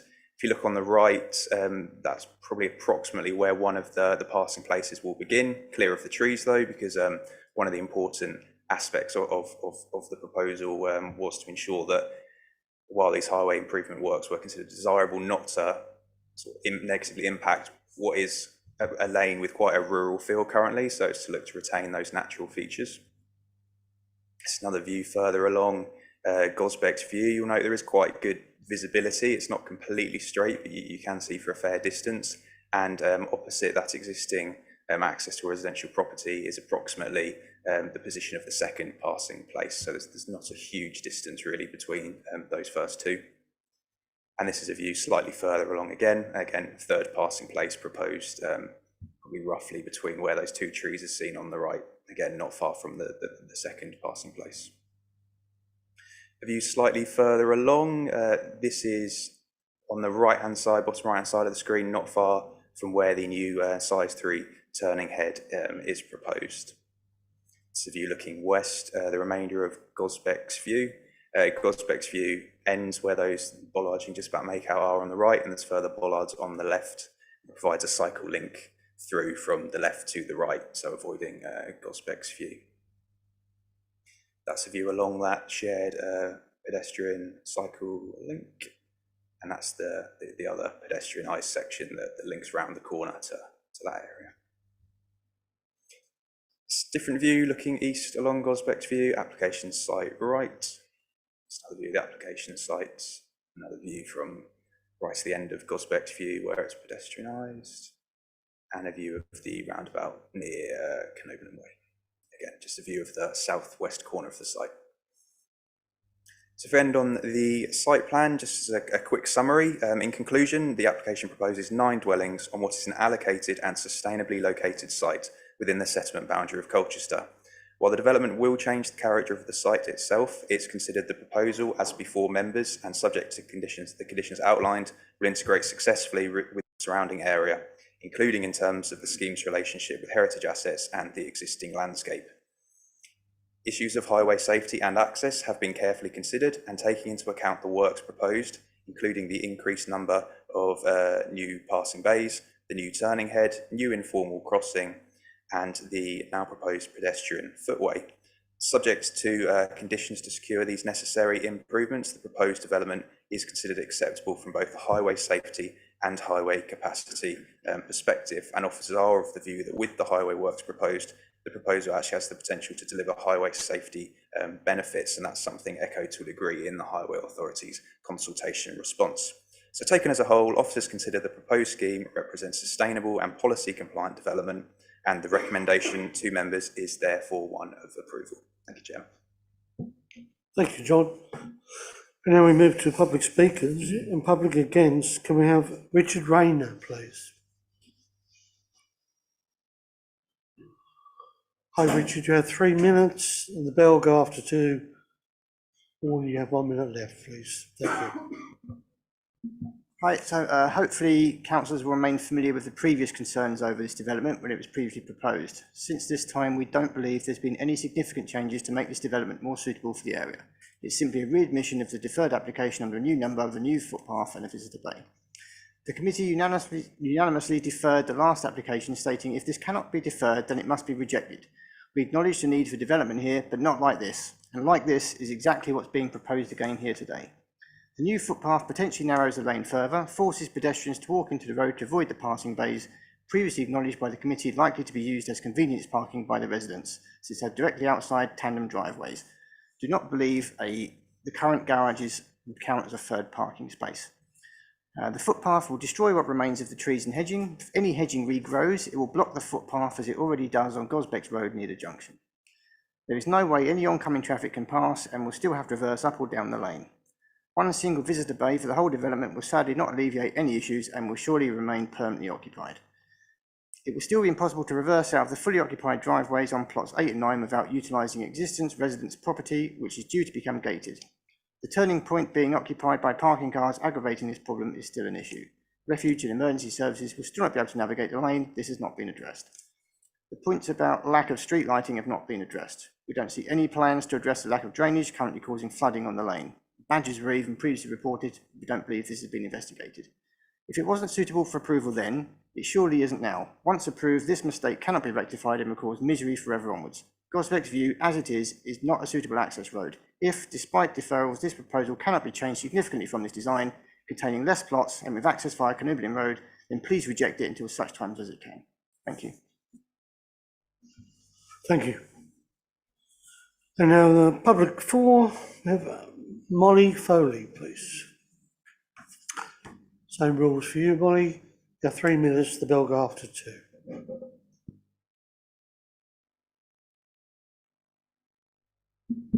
Thank you, Chair. Good evening, councillors.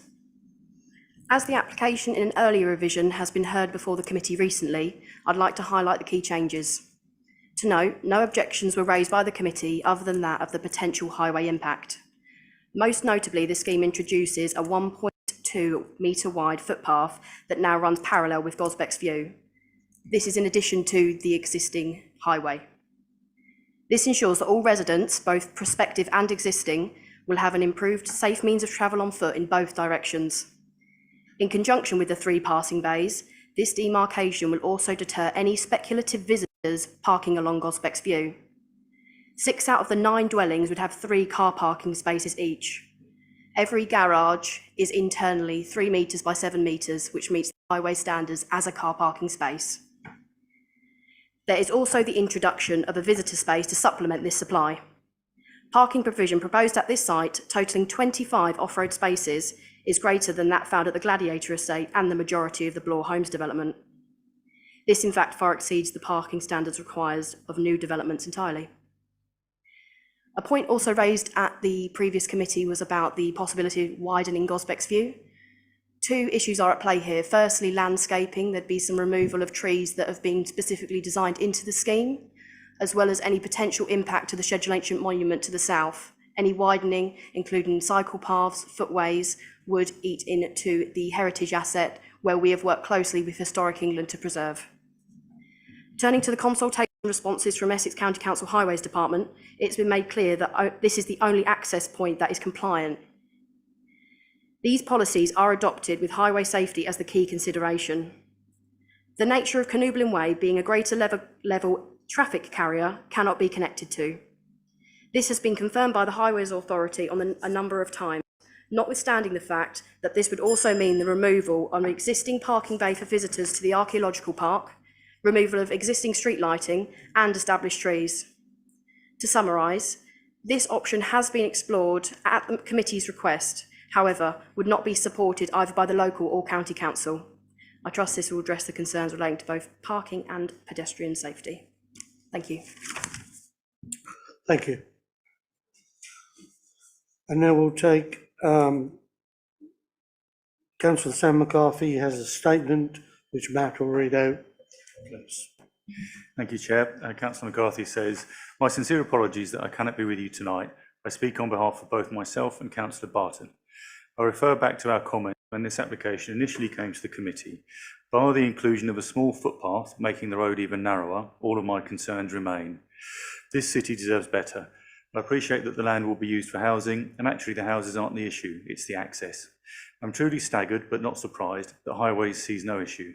They don't actually visit the site, I'm sure. This road simply cannot cope with more dwellings. This little lane was not built for that. We must do better. It's no wonder residents across Colchester have such little faith in us sometimes. I hope that on this second occasion, more of you have visited the site, as it is crucial for understanding why Goscotes View cannot be used as the access point. Reading some of the new objections, I concur entirely, and hope that you will have read these objections too. Not only is the little lane too narrow, it becomes overgrown rapidly in the warmer months. We know that we will not be able to keep on top of that.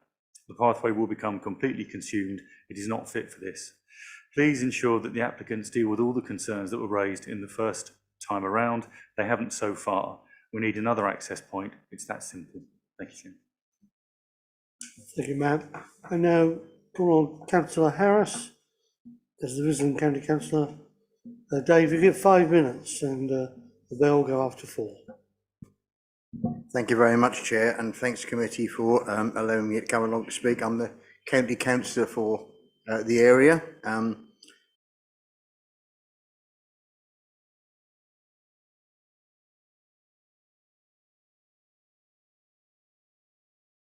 20 people.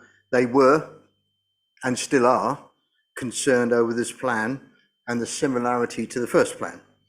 Why is this a new application, and what happens to the first plan, which I understand was the inspector? I mean, that's confusing to me, but anyway, that was deferred. Cars reversing into a pedestrian walk route.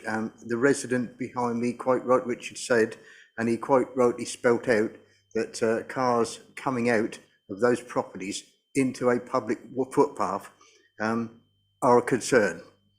The lay-by that's suggested in this plan and in the last, there's nothing to stop people parking in those lay-bys all day and all night.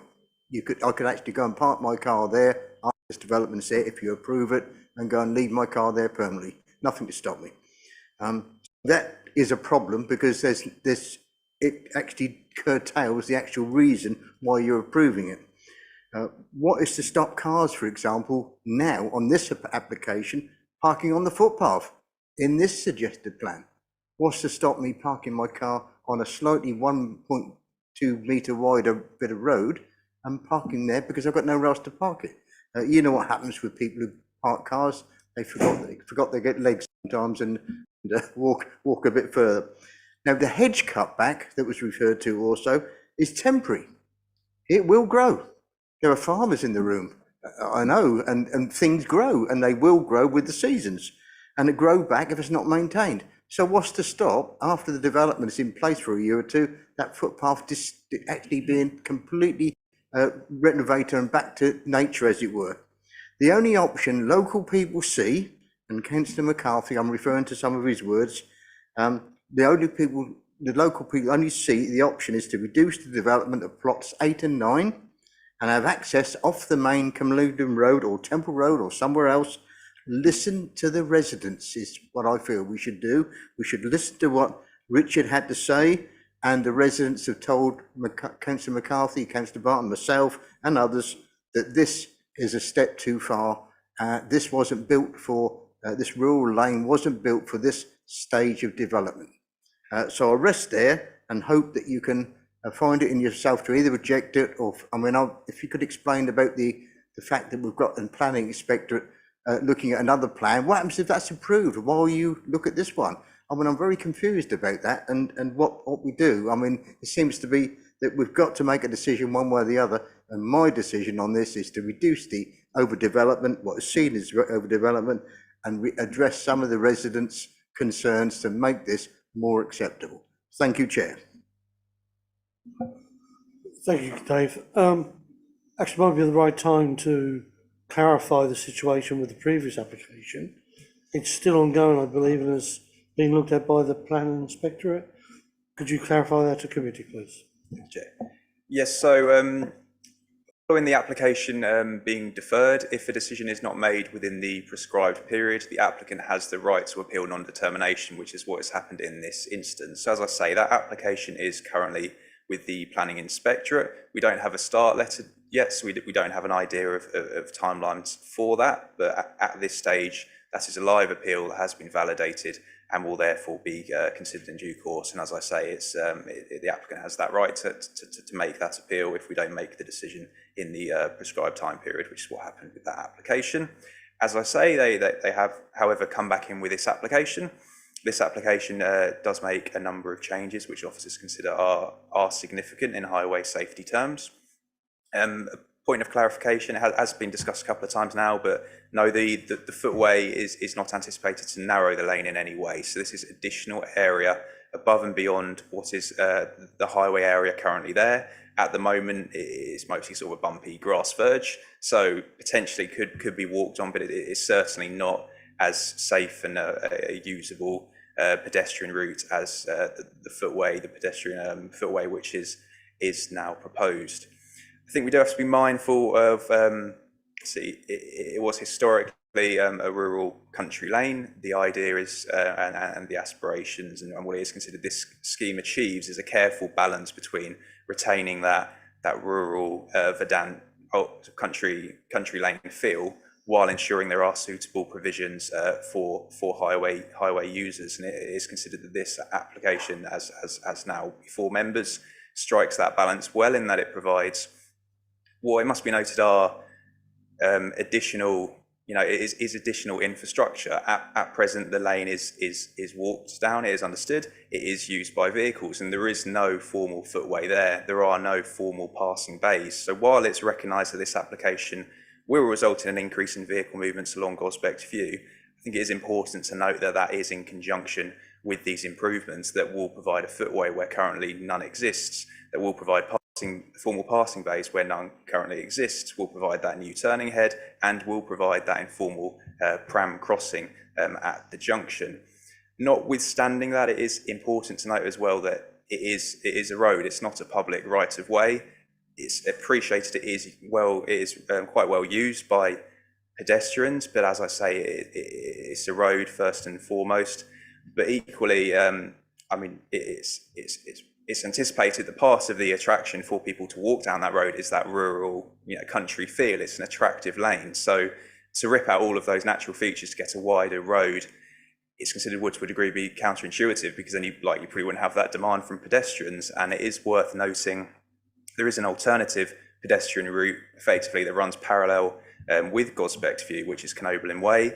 That has quite a wide surfaced footway already that is lit, and that connects with sort of all the roads that Goscotes View does. So notwithstanding those highway improvements, there is that alternative there. Residents will have a choice, local community has a choice. So as I say, I think it strikes that balance quite well by in terms of providing those facilities, but also retaining the character of the area. And again, I think on parking, it was touched upon, but parking provisions are in excess of our minimum, or are in excess of our standards. So I think it would be important to be mindful of that when considering, say, the possibility for ad hoc parking. There is an excess of parking within this site. It is in accordance with our adopted policies. And it's important to note as well that condition 26, it's referred to as highways, condition 8 out of 9, pedestrian margin and passing bays. It's effectively quite an all-encompassing condition which requires the provision of that pedestrian margin, passing bays, which the developer will be required to provide. And that provides the details of that, and it stipulates that that has to be in agreement, those exact details, with the Highway Authority, together with the provision of any signage, traffic regulation orders, or other requirements deemed necessary along the route as required. So I would anticipate signage would be proposed there. If steps further than that are required, the Highway Authority can potentially weigh in on that, but they would have that discretion. And the road is maintained. My understanding, again, Martin may be able to provide some further comments on that. The road is maintained, actively maintained by the Highway Authority. So I would say if there are any concerns in that regard, I would be cautious at using that as a reason to prohibit this development, which is considered policy compliant, does provide those highway safety improvements in some respect is considered. Thank you. Thank you. And in terms of the footpath and the parking on the pavement, would it be possible for a traffic regulation order to be placed there at the planning stage, or if highways could do that, or would it have to go to the local parking partnership as an application for them, or even to the local highways panel, which I believe my colleague over there is a member of? So that would solve some of the parking problems down there. It'd be easier if it went in when the pavements went in, but we don't really deal with easy. With perhaps there's one for Martin to explain. Yeah, I'll let Martin go. And I think just before I pass over to Martin, I think it's important to note that part of the road's characteristics and that it isn't the widest road. I think it's very unlikely someone's going to try and say pop a couple of wheels up on the pavement, because that's the reason we need the passing bays. It's too narrow for two cars to pass. So if someone can't leave their car there without blocking the entire road, I think hopefully common sense would come into play that you can't just park in the middle of the road, because otherwise we'd have problems all over the city. But yeah, Martin may have something to add on that. Thank you. Sorry. Martin, would you like to come in, please? Yeah, no problem, Chair. I think when it comes to the Section 278 agreement, we would probably consider weighting restrictions in certain parts of Goscotes View anyway, particularly the passing bays, because obviously we don't want people to be parking in those all the time. They are there for a reason. So we would probably pick those issues up as part of the Section 278 agreement. And TRO next to the public footpath, any issues with that? Sorry, could you be a bit more specific, Chair? Sorry. When the public footpath goes in, if we agree it, could a traffic regulation order, double yellow lines basically, be put in on the length of that to stop that occurring, or is that a bit too much at this time? That is something we would consider as part of the section 278, where we think the weighting restriction should be.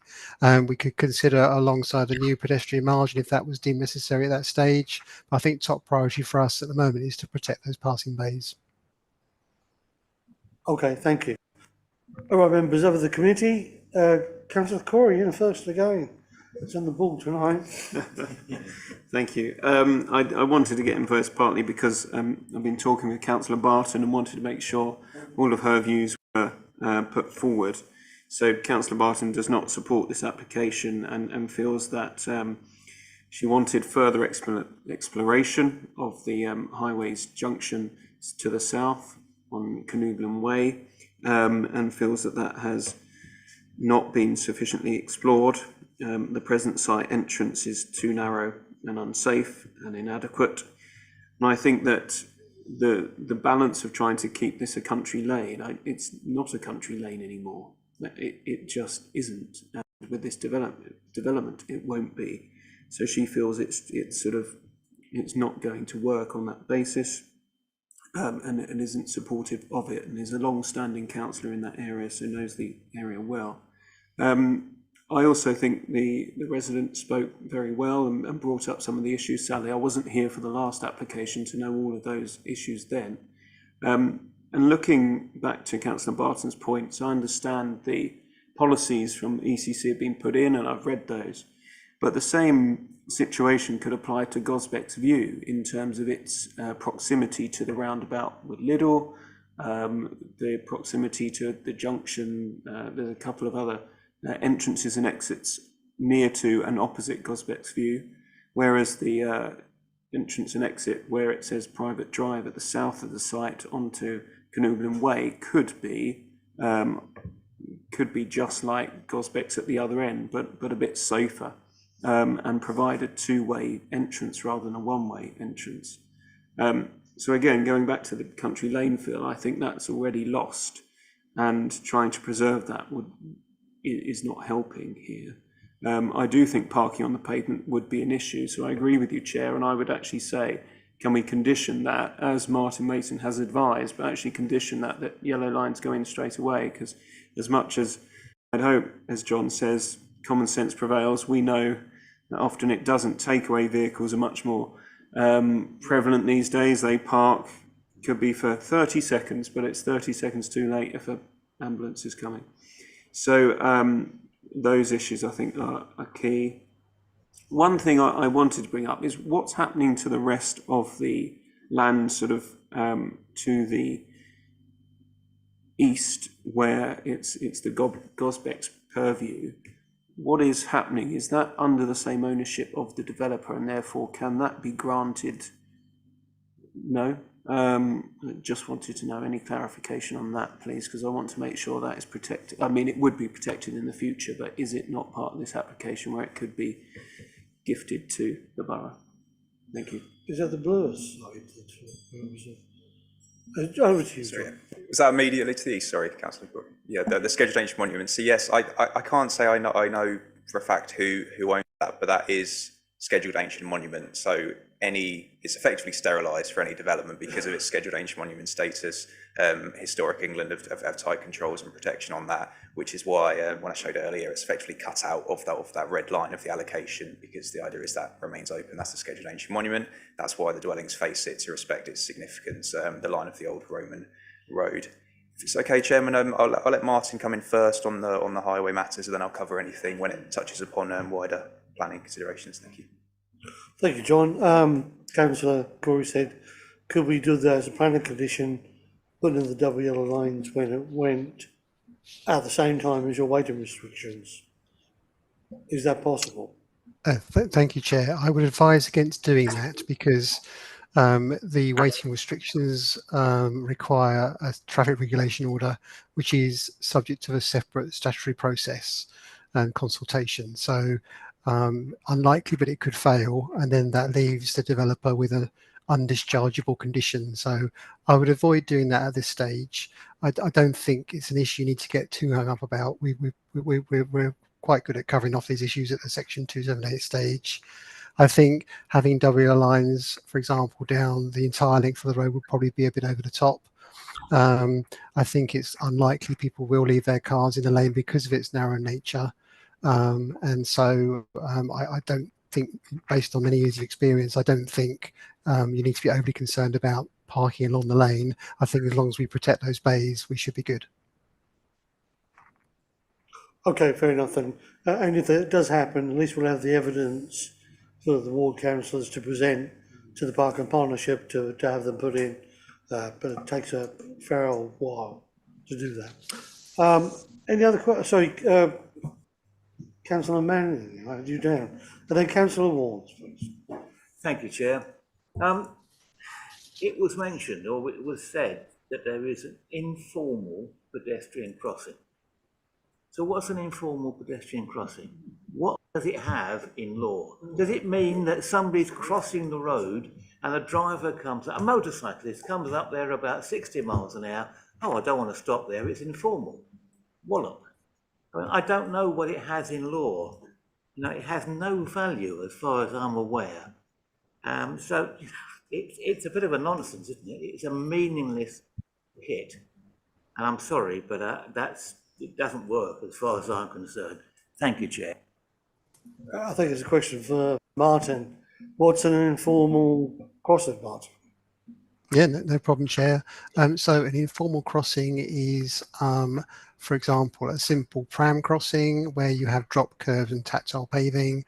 You might have an island in the middle of the road as well.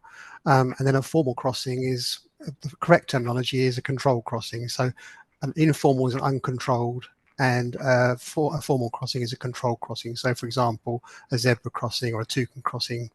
Hope that helps.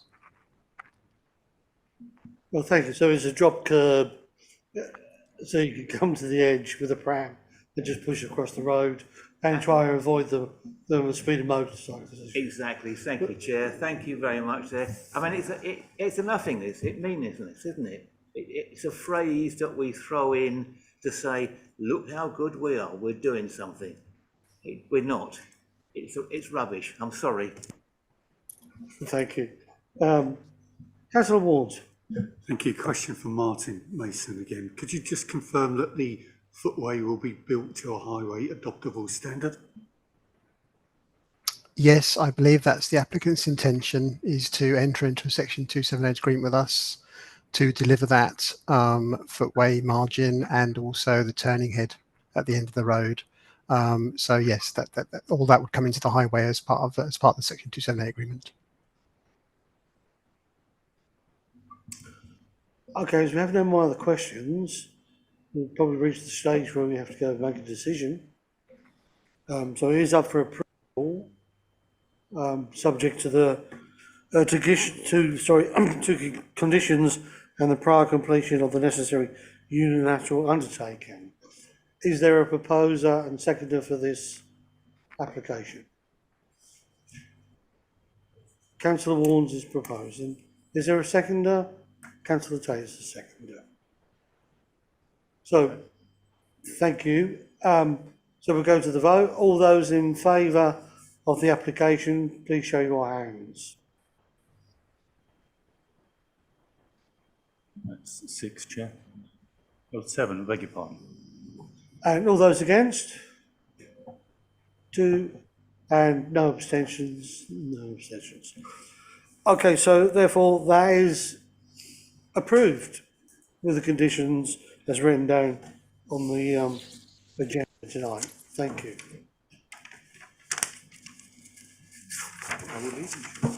Thank you very much, Matt. That's a very good performance. As it's given on, does anybody wish to take a comfort break for 5 minutes? So we'll just are we all agreed to have a break for 5 minutes? Yes, okay then.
Planning Committee.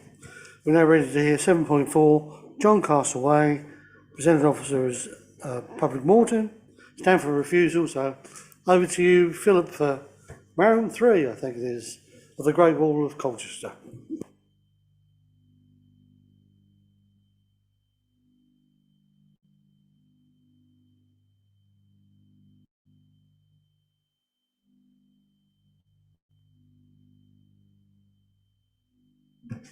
Thank you, Chair. Evening, everybody.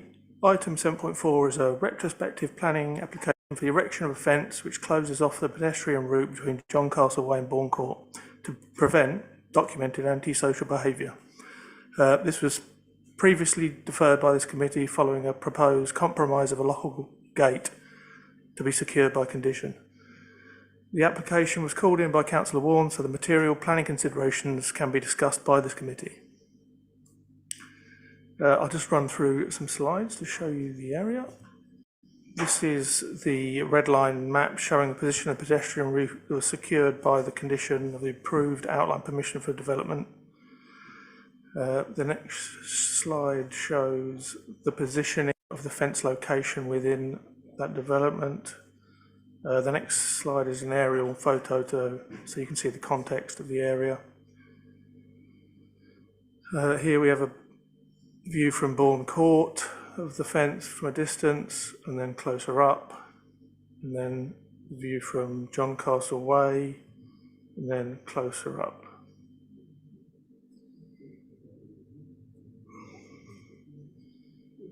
Officers fully appreciate the seriousness of antisocial behaviour that's been experienced by the occupants of John Castle Way and Bourne Court, and it is for this reason that a compromise of a lockable gate was suggested by way of condition. However, following the previous committee meeting, the agent on behalf of the applicants has advised us this is not considered a viable solution in this case. Members must consider the application as originally submitted, specifically a fixed impermeable fence.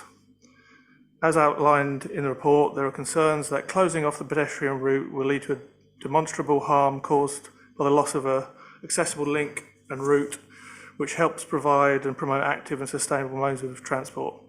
That was secured by way of condition in the original application and agreed when put before this committee. Therefore, for the reasons outlined in the office report, the proposal is considered contrary to policy and the application is recommended for refusal. Thank you.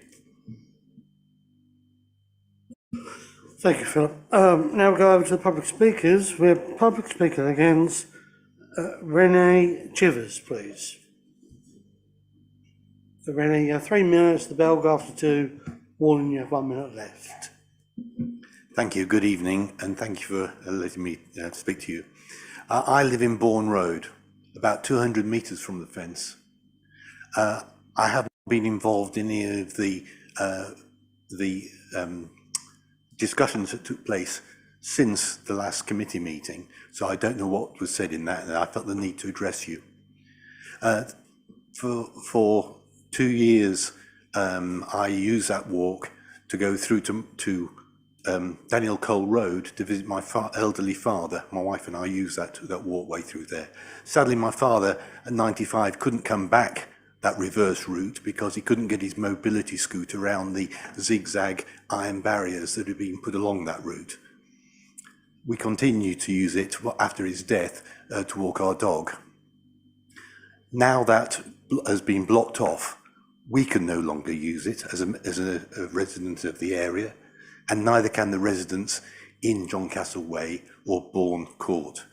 You've seen the photographs on there, how it blocks it off there. It actually isolates one bungalow that is actually as an address of John Castle Way. You just can't get to it via vehicular access by the entrance from the main entrance into John Castle Way.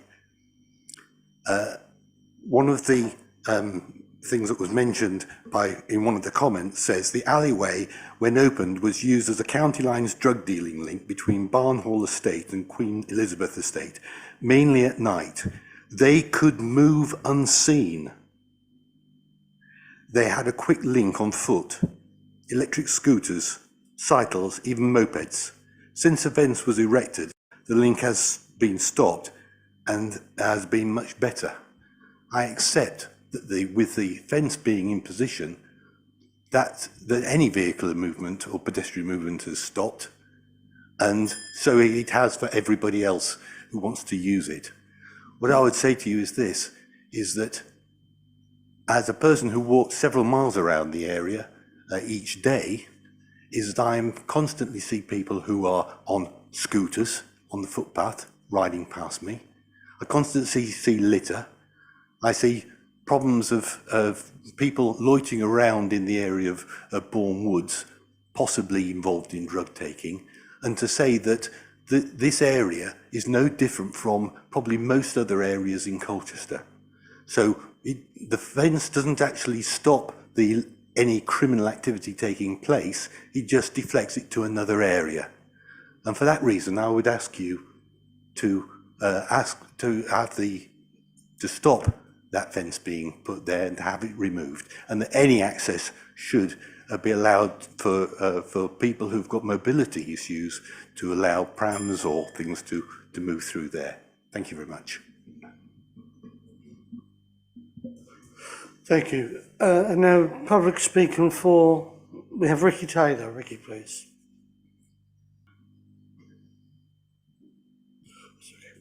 Ricky, you have 3 minutes.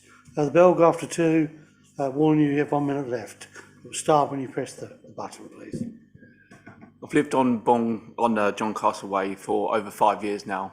Since first moving in, straight away we had issues with drug dealing, drug taking, and drug paraphernalia, including dirty needles, which I was collecting on a weekly basis. Also, we had the antisocial behaviour of children on their way to school using it as a cut-through, playing loud, screaming horror music, kicking over bollards, which we have to pay for being a private road, and throwing stones at our premises. We called police on multiple occasions, and as you are all aware, the police are so overrun and so understaffed. I'm a 17-year police servant, and I'm well aware of the issues. This is not a priority for them, and in the future will not be a priority for them. Due to that, many residents, including myself, have challenged these drug dealers and challenged the school kids, and all I've been faced with is verbal abuse, threats of harm and damage to my property. And over the years, I've had £950 worth of damage where stones have been thrown at my property from school kids. I've had bollards kicked over, and I've had drug dealers slash tyres on my car when I've approached them and told them to leave the area. Since the erection of the fence in 2023, when it was first granted, we have had zero issues. Literally from day one, we've had absolutely no crime. I don't live in fear, my family doesn't live in fear, and no one else on the road does live in fear. In regards to the bungalow that faces onto the Bourne Court, in regards to the vehicular access, they actually get to their house via Bourne Court. They're separate to us, they don't come in via that, so it's not blocking off their driveway or access route. And in regards to that, I understand that people want to cycle their bikes and have a little cut through, but for the fact of the safety of the residents in the area, I feel cycling around the pathway, there are 2-3 other ways to cycle around for an extra few minute or two is worthwhile, rather than bringing danger to our community. I've got a child due to be born 5 days ago, and I live in fear.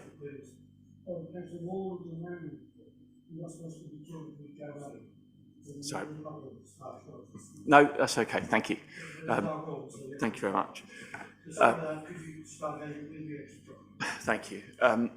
In regards to this, I do feel not living in fear, and it's not just myself, it's all of the residents on John Castle Way feel the same. We don't want to live in fear. We don't want to be looking out of our windows, know when damage is going to be caused, worrying about drug dealing. Me personally going out picking up needles on a weekly basis, where the play area is, where the footpath is, where the private driveways are and parking areas, for a child to stand on a dirty bloody needle.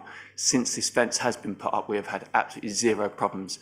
I fully understand that this may deflect the issue to another area. I get that, but I don't feel putting ourselves in danger, which has been there and seen, is worth taking the fence down for, when people can cycle and use other areas to get around. Thank you very much for your time. I really appreciate that. Thank you very much. You've got a bit left if there's anything else. No, thank you very much for your time. I appreciate it. Thanks for coming along. Thank you very much. I have to say that as one of the adjoining ward councillors, Bourne Woods used to be a really major issue for us. Exactly that. But it hasn't been anything increased since the fence has been in, so it hasn't led on to stuff otherwise. Just thought I'd mention that personal thing. So we have Councillor Harris again. You have 5. No, you're a ward councillor, so this time you only give 3 minutes. Thank you, Chair. Well, is he or a ward councillor? Thank you, Chair. Committee, thank you for hearing us. You just heard how eloquently the speakers for and against have spoken in a very personal and very eloquent way to make the point on both sides of the argument. You tonight are going to have the wisdom of Solomon, and good luck to you.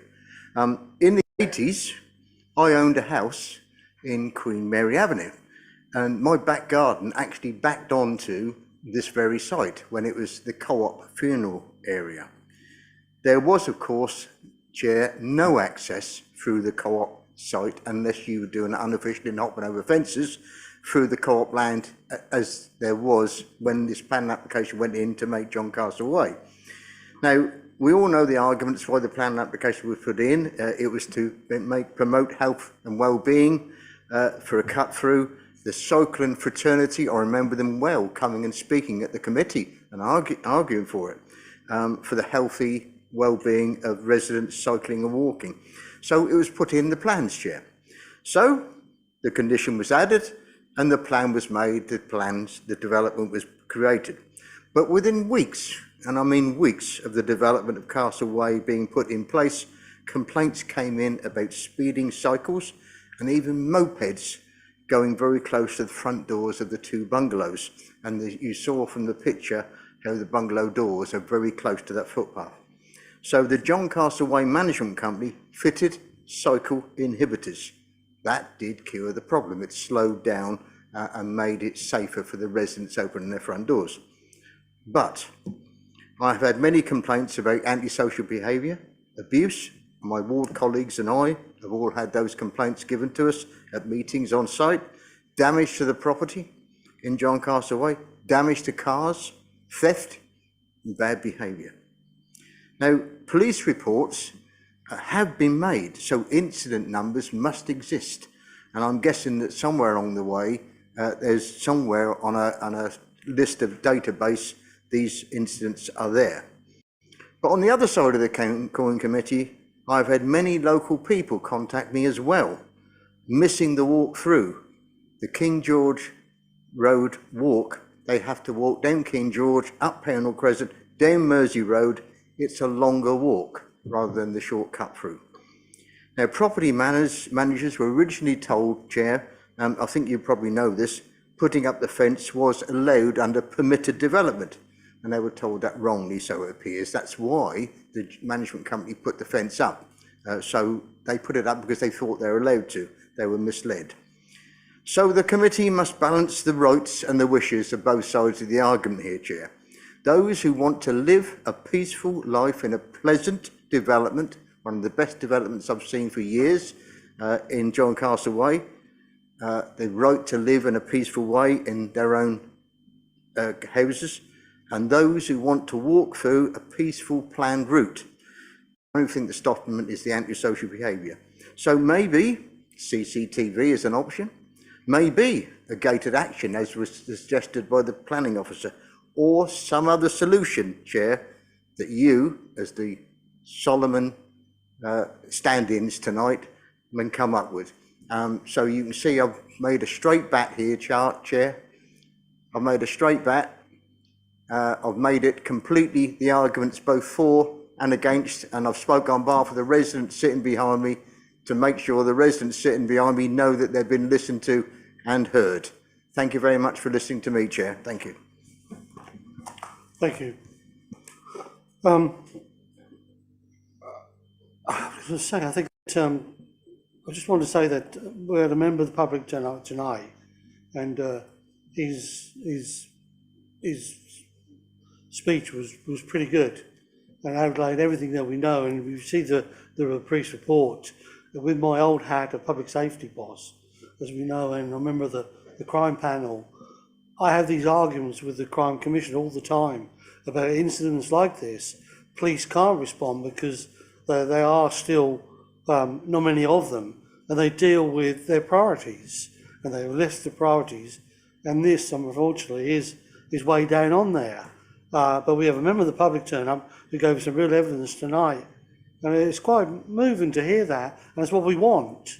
I mean, I have an issue with stuff like this, and I believe that the police should be taking more notice of the low-level crimes because it stops the high level. But that's another argument for another day, another committee. So I just thought I'll put my about 10 pence worth in there. And I'll go over to Councillor Warnes as a ward councillor, and then Councillor Tate.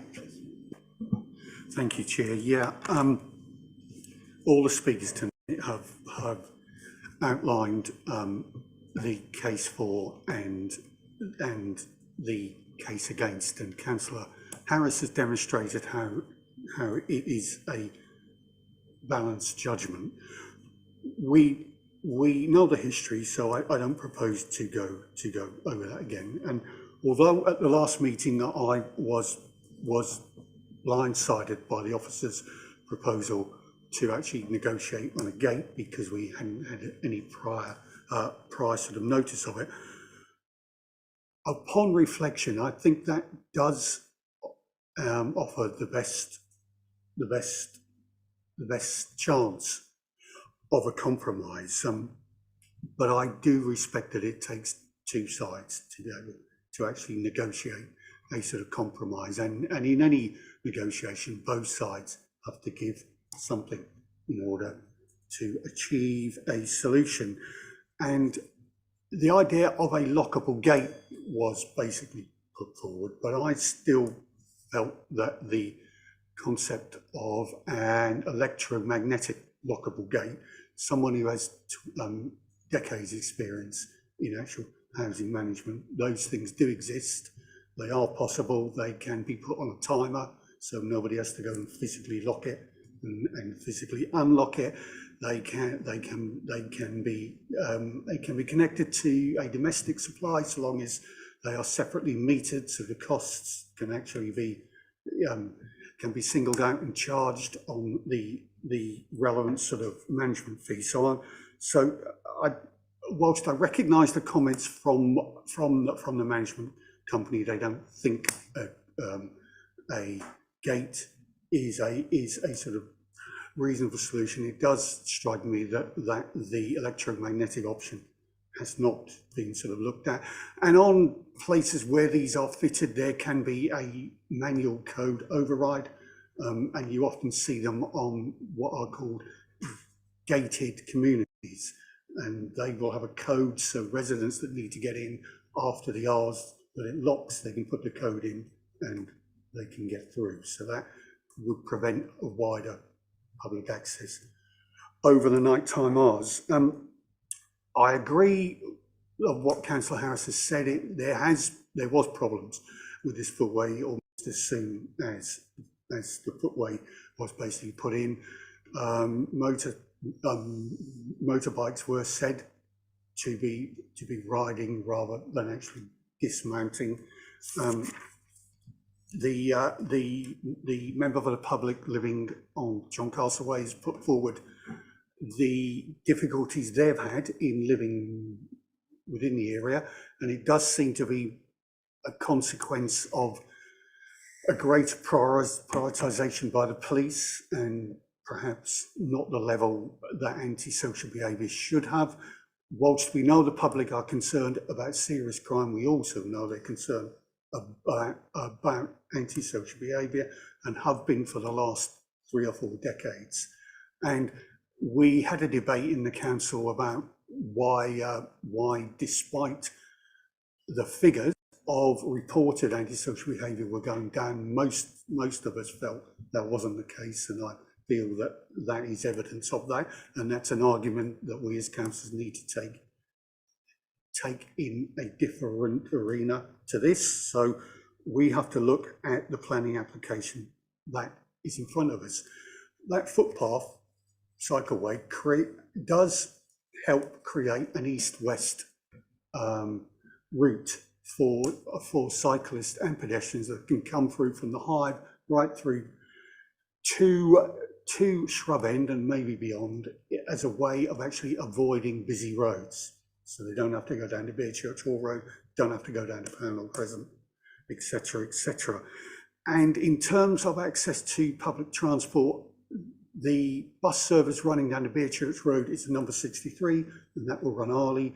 This walkway allows people from the Queen Mary estate and possibly the St Michael's estate to catch buses which are served by the first bus SA Arriva number 8, first bus 175 and first bus 86. So there's a much more frequent bus service that is accessible to a lot more people that can get through to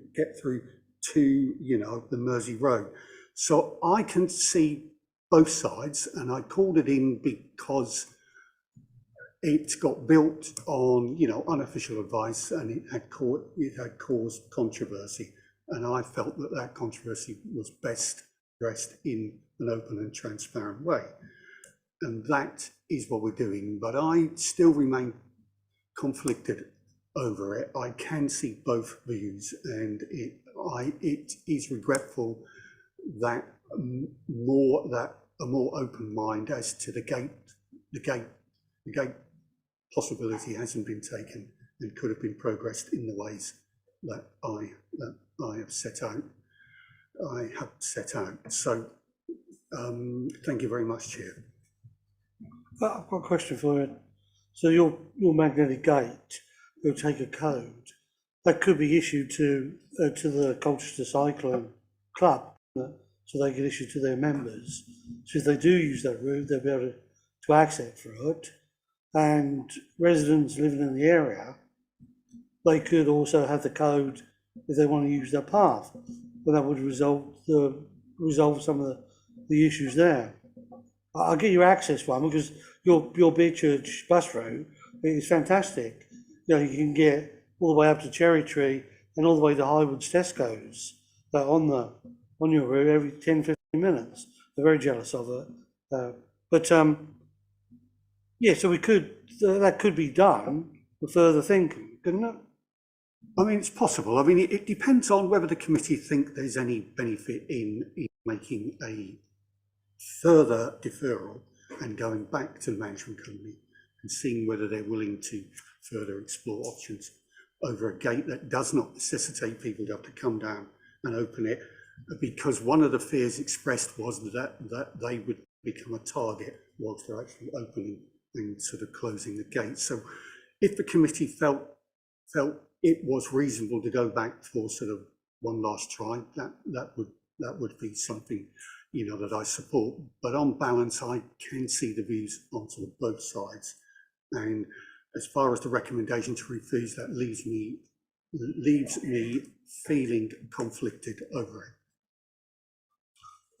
Thanks, Martin. Simon, thank you, Chair. Yes, we obviously are very sympathetic to the potential for a gate, and we did pursue that with the applicants, but they are unwilling in principle to accept a gated access here. They wish the application to be determined on the basis of the fixed fence, which they have installed. So you have a binary choice, I'm afraid, Chair, now, to either approve the application and allow the fence to remain, or to refuse it, and we will then obviously be subject to a potential appeal. But I don't think it would be reasonable now to go back and raise the same issue that's already been raised. Thank you, Chair. Thanks, Simon. Councillor Tate, you look like you're prepared to start. Yeah, I am very sympathetic to the view of the chap who's experiencing antisocial behaviour. I get a lot of comments from residents around by Philip Morant School, the behaviour of school children. You know, they can be tricky. However, I'm perhaps not as torn as others. I don't feel that we can just go closing off walkways or cycleways, and I'm quite glad that the idea of the fence, the gate, is not able for us to discuss, because it's just not workable. You can't say you can have that. You can have that public right of way. You can have a code. You can't have a code. I've forgotten the code. I now can't. It's just there's no way that would work. So we are stuck with a binary choice. And my view is that we cannot just go closing off walkways that children to get to school, young mums with prams, elderly people trying to get a quickest route to a more convenient bus route. I can't support it, the fence, and so I do fully support the officer's recommendation to refuse. I can see where you're coming from. When I was public safety boss, I closed the arts centre and the private fences. I got a lot of grief over it, but it resolved the problem in the end. There we are. Councillor Davison. Yeah, thank you very much, Chairman. Well, I haven't got the wisdom of Solomon, as my wife would soon tell you, but I agree with Councillor Tate that actually we should not be intimidated by bad behaviour. It's a police matter, and I think we should go back to the management company. Sorry, I'd like to recommend that the management company are consulted for putting security measures in, cameras, all sorts of other things that they could do, and leave the walkway open. It will be a well-used shortcut to all the people there, and actually this council's been determined to have more cycleways and walkways everywhere, even where it's not needed or wanted. But actually, this is a really important shortcut. Going up St Mary's and into Pownell Crescent, and then back down again. I mean, to the primary school or wherever, or to the shop. It's not acceptable. We should stand firm and contact the police, contact the management company, and make sure that any antisocial behaviour is stamped out. Councillor Sam McLean, and then I'll take Mark and then. Thanks. I mostly wanted to echo what Martin said about the electric gate solution. As far as I know, it's not a public right of way, is it? It's not. So there's, I think, a middle ground needs to be found. I think there might be other ways of preventing crime and antisocial behaviour in the area, but if one wants a fence or a gate there, then they're allowed to. It's a private road. Well, I think the fence probably takes a bit too much from the community. I think it's a bit of a drastic measure, but I'm very much in favour of the idea of a fence there, and the magnetic one on a timer and a code as well, like they have at gated communities, like what Martin described, is a very convincing solution for me. Thank you, Chair. Are you making a proposal to?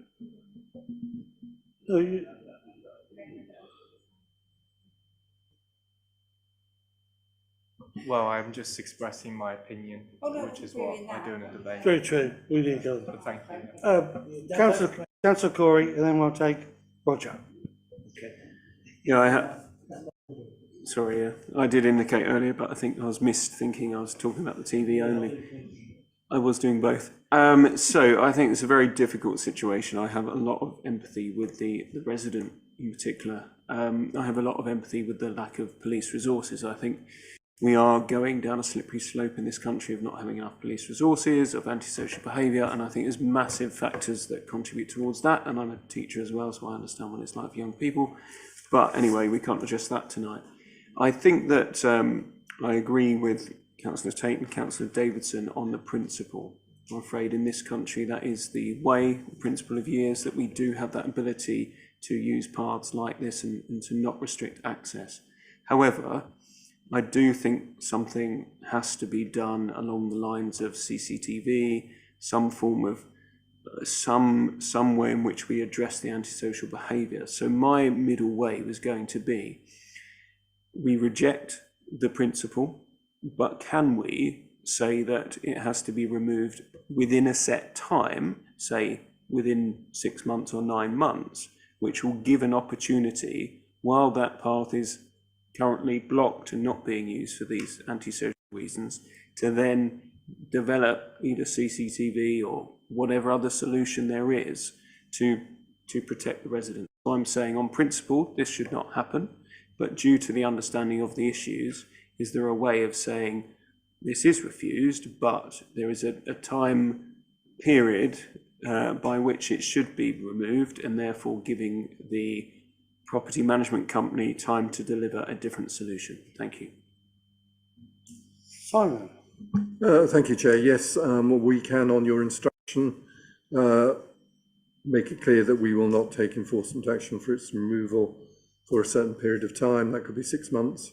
Sounds reasonable. But do be aware of the fact that more likely than not, the applicants would appeal the decision to seek its retention, and that is their right through the planning process.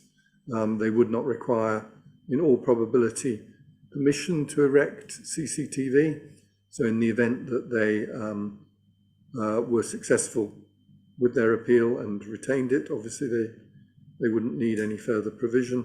In the event that an appeal was unsuccessful, then again they could erect the CCTV, or in the event they chose not to appeal your decision, they would have a 6-month period to investigate solutions. So if that, we will note that, and we could add it as an informative to the reason for refusal.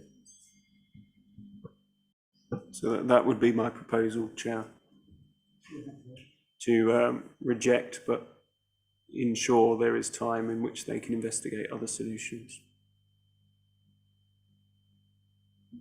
Okay, so we have a Councillor Davis. Sorry, I must take Councillor Manning first before you come in. Thank you, Chair. First of all, I think there are serious technical issues regarding any technical way of solving this problem. I mean, particularly with CCTV and/or electronic gates, because of the locality and the power requirements, etc. And I feel very concerned about the residents. I mean, the residents, when you are suffering from ASB, antisocial behaviour, you're having your cars damaged, you're having your house damaged, your windows broken, your kids threatened, and you're threatened. It's a really scary situation. And people and residents should not have to live under those conditions. They really shouldn't. And we're sitting here talking glibly about, oh yeah, it's not a good idea to have gates. What about the people and the cyclists and everything else? Well, I'm sorry, but people who are hurting, people who are struggling with mental pressures because of the threats, and their children and everything else are under threat, we should be thinking about them. We do tend in this country to think about the perpetrator rather than the victims. We need to think about the victims of this situation and try and solve their problems. Thank you. Councillor Davison. Yeah, sorry, I'm just going to add to the reason for refusal that we felt that the public access was more important than limited access. A bit self-explanatory. Although it's public access, but it's actually a private road, a private footpath. So the public have no right to access. Is that correct? It was owned by somebody who's private. No one else is really entitled to use it unless they got the permission from the landowner. Is that right? Chair, in your grant of permission for the development, you chose to impose a condition requiring the provision of that unrestricted access through the development. So yes, it is privately owned land, but there is unrestricted public access through the development by virtue of that condition. What you now have before you is a request effectively to abandon that condition and seal off the development. And we've all heard the various arguments to and from. Yeah. Could that decision, that condition, be appealed to have it removed? Or was it too far? The original condition now is too late, yeah. Okay. And it's been implemented. So it is a private road path, but it is conditioned that the public can use it. Any more questions? So we have a proposal, and I need a seconder for that. Councillor Tate. For the proposal, yep. So, Chair, as I understand it from what Councillor Corey has said, is that the proposal is that the application be refused as detailed in the officer report, with the additional informative note regarding a stay of absence regarding enforcement action for, we didn't designate a time, but the level of 6 months was given. If I'm seeing Councillor Corey nod, so I'm going to put that in at this point, of 6 months, and that during that time the applicant looks at alternative safeguards for public safety in that area, if that's an acceptable proposal. As the proposer, are you happy with those conditions? Yeah, I wondered whether we put CCTV as a guide in there. For example, CCTV, or can we even say stronger officers? I would love to at least give a bit more support to the residents. Yeah, measures to stop antisocial behaviour such as CCTV. It's probably the best we can do, but I'd take any other advice. This is Philip's application. So we've changed all again, Philip.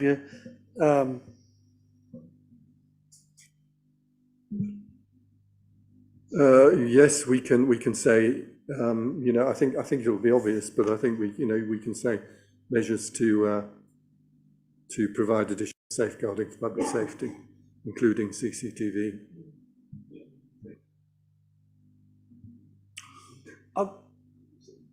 Sorry, Mr. Keynes.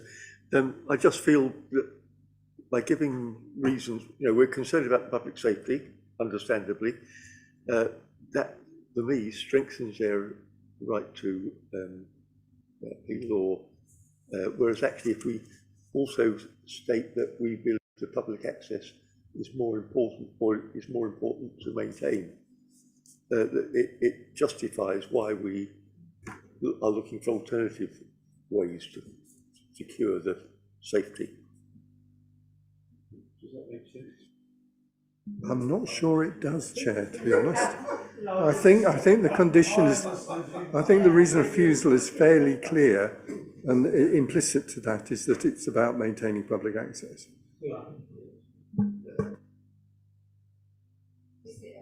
Could you use microphones? If we're being implicit about CCTV, we need to be implicit about our reasons for refusal. Not implicit. No, yes. Explicit. It's been a long night. We need to be explicit. If we're going to be explicit about CCTV, I do share Councillor Davison's views that we do need to, because otherwise, if we do just imply it, they can say, well, hang on, you've said that this is very important, public safety is very important, therefore keep the fence. So we do have to sort of be explicit about why we are suggesting removal of the fence. We will add in to the reference to maintaining public access. Well, I don't agree with that, but there we are. I'm managing. Yeah. Okay. So I think we're ready now for the vote on Councillor Corey's proposals, and seconded by Councillor Tate. All those in favour of, what are we doing? We're refusing Donald. So just to confirm, so it's the points that we've raised in the additional informative, but it still remains as a refusal. Okay, right, yeah, sorry, it's just been one of those. Are we happy to accept the recommendation of a refusal with the conditions attached as proposed by Councillor Gorry? All those in favour, put their hands up.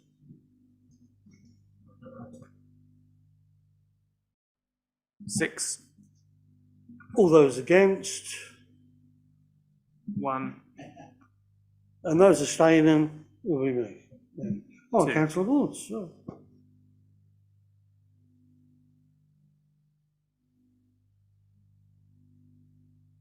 Thanks everybody for turning out. It's been a long night, a lot to discuss, but thanks to the members of the public for coming along.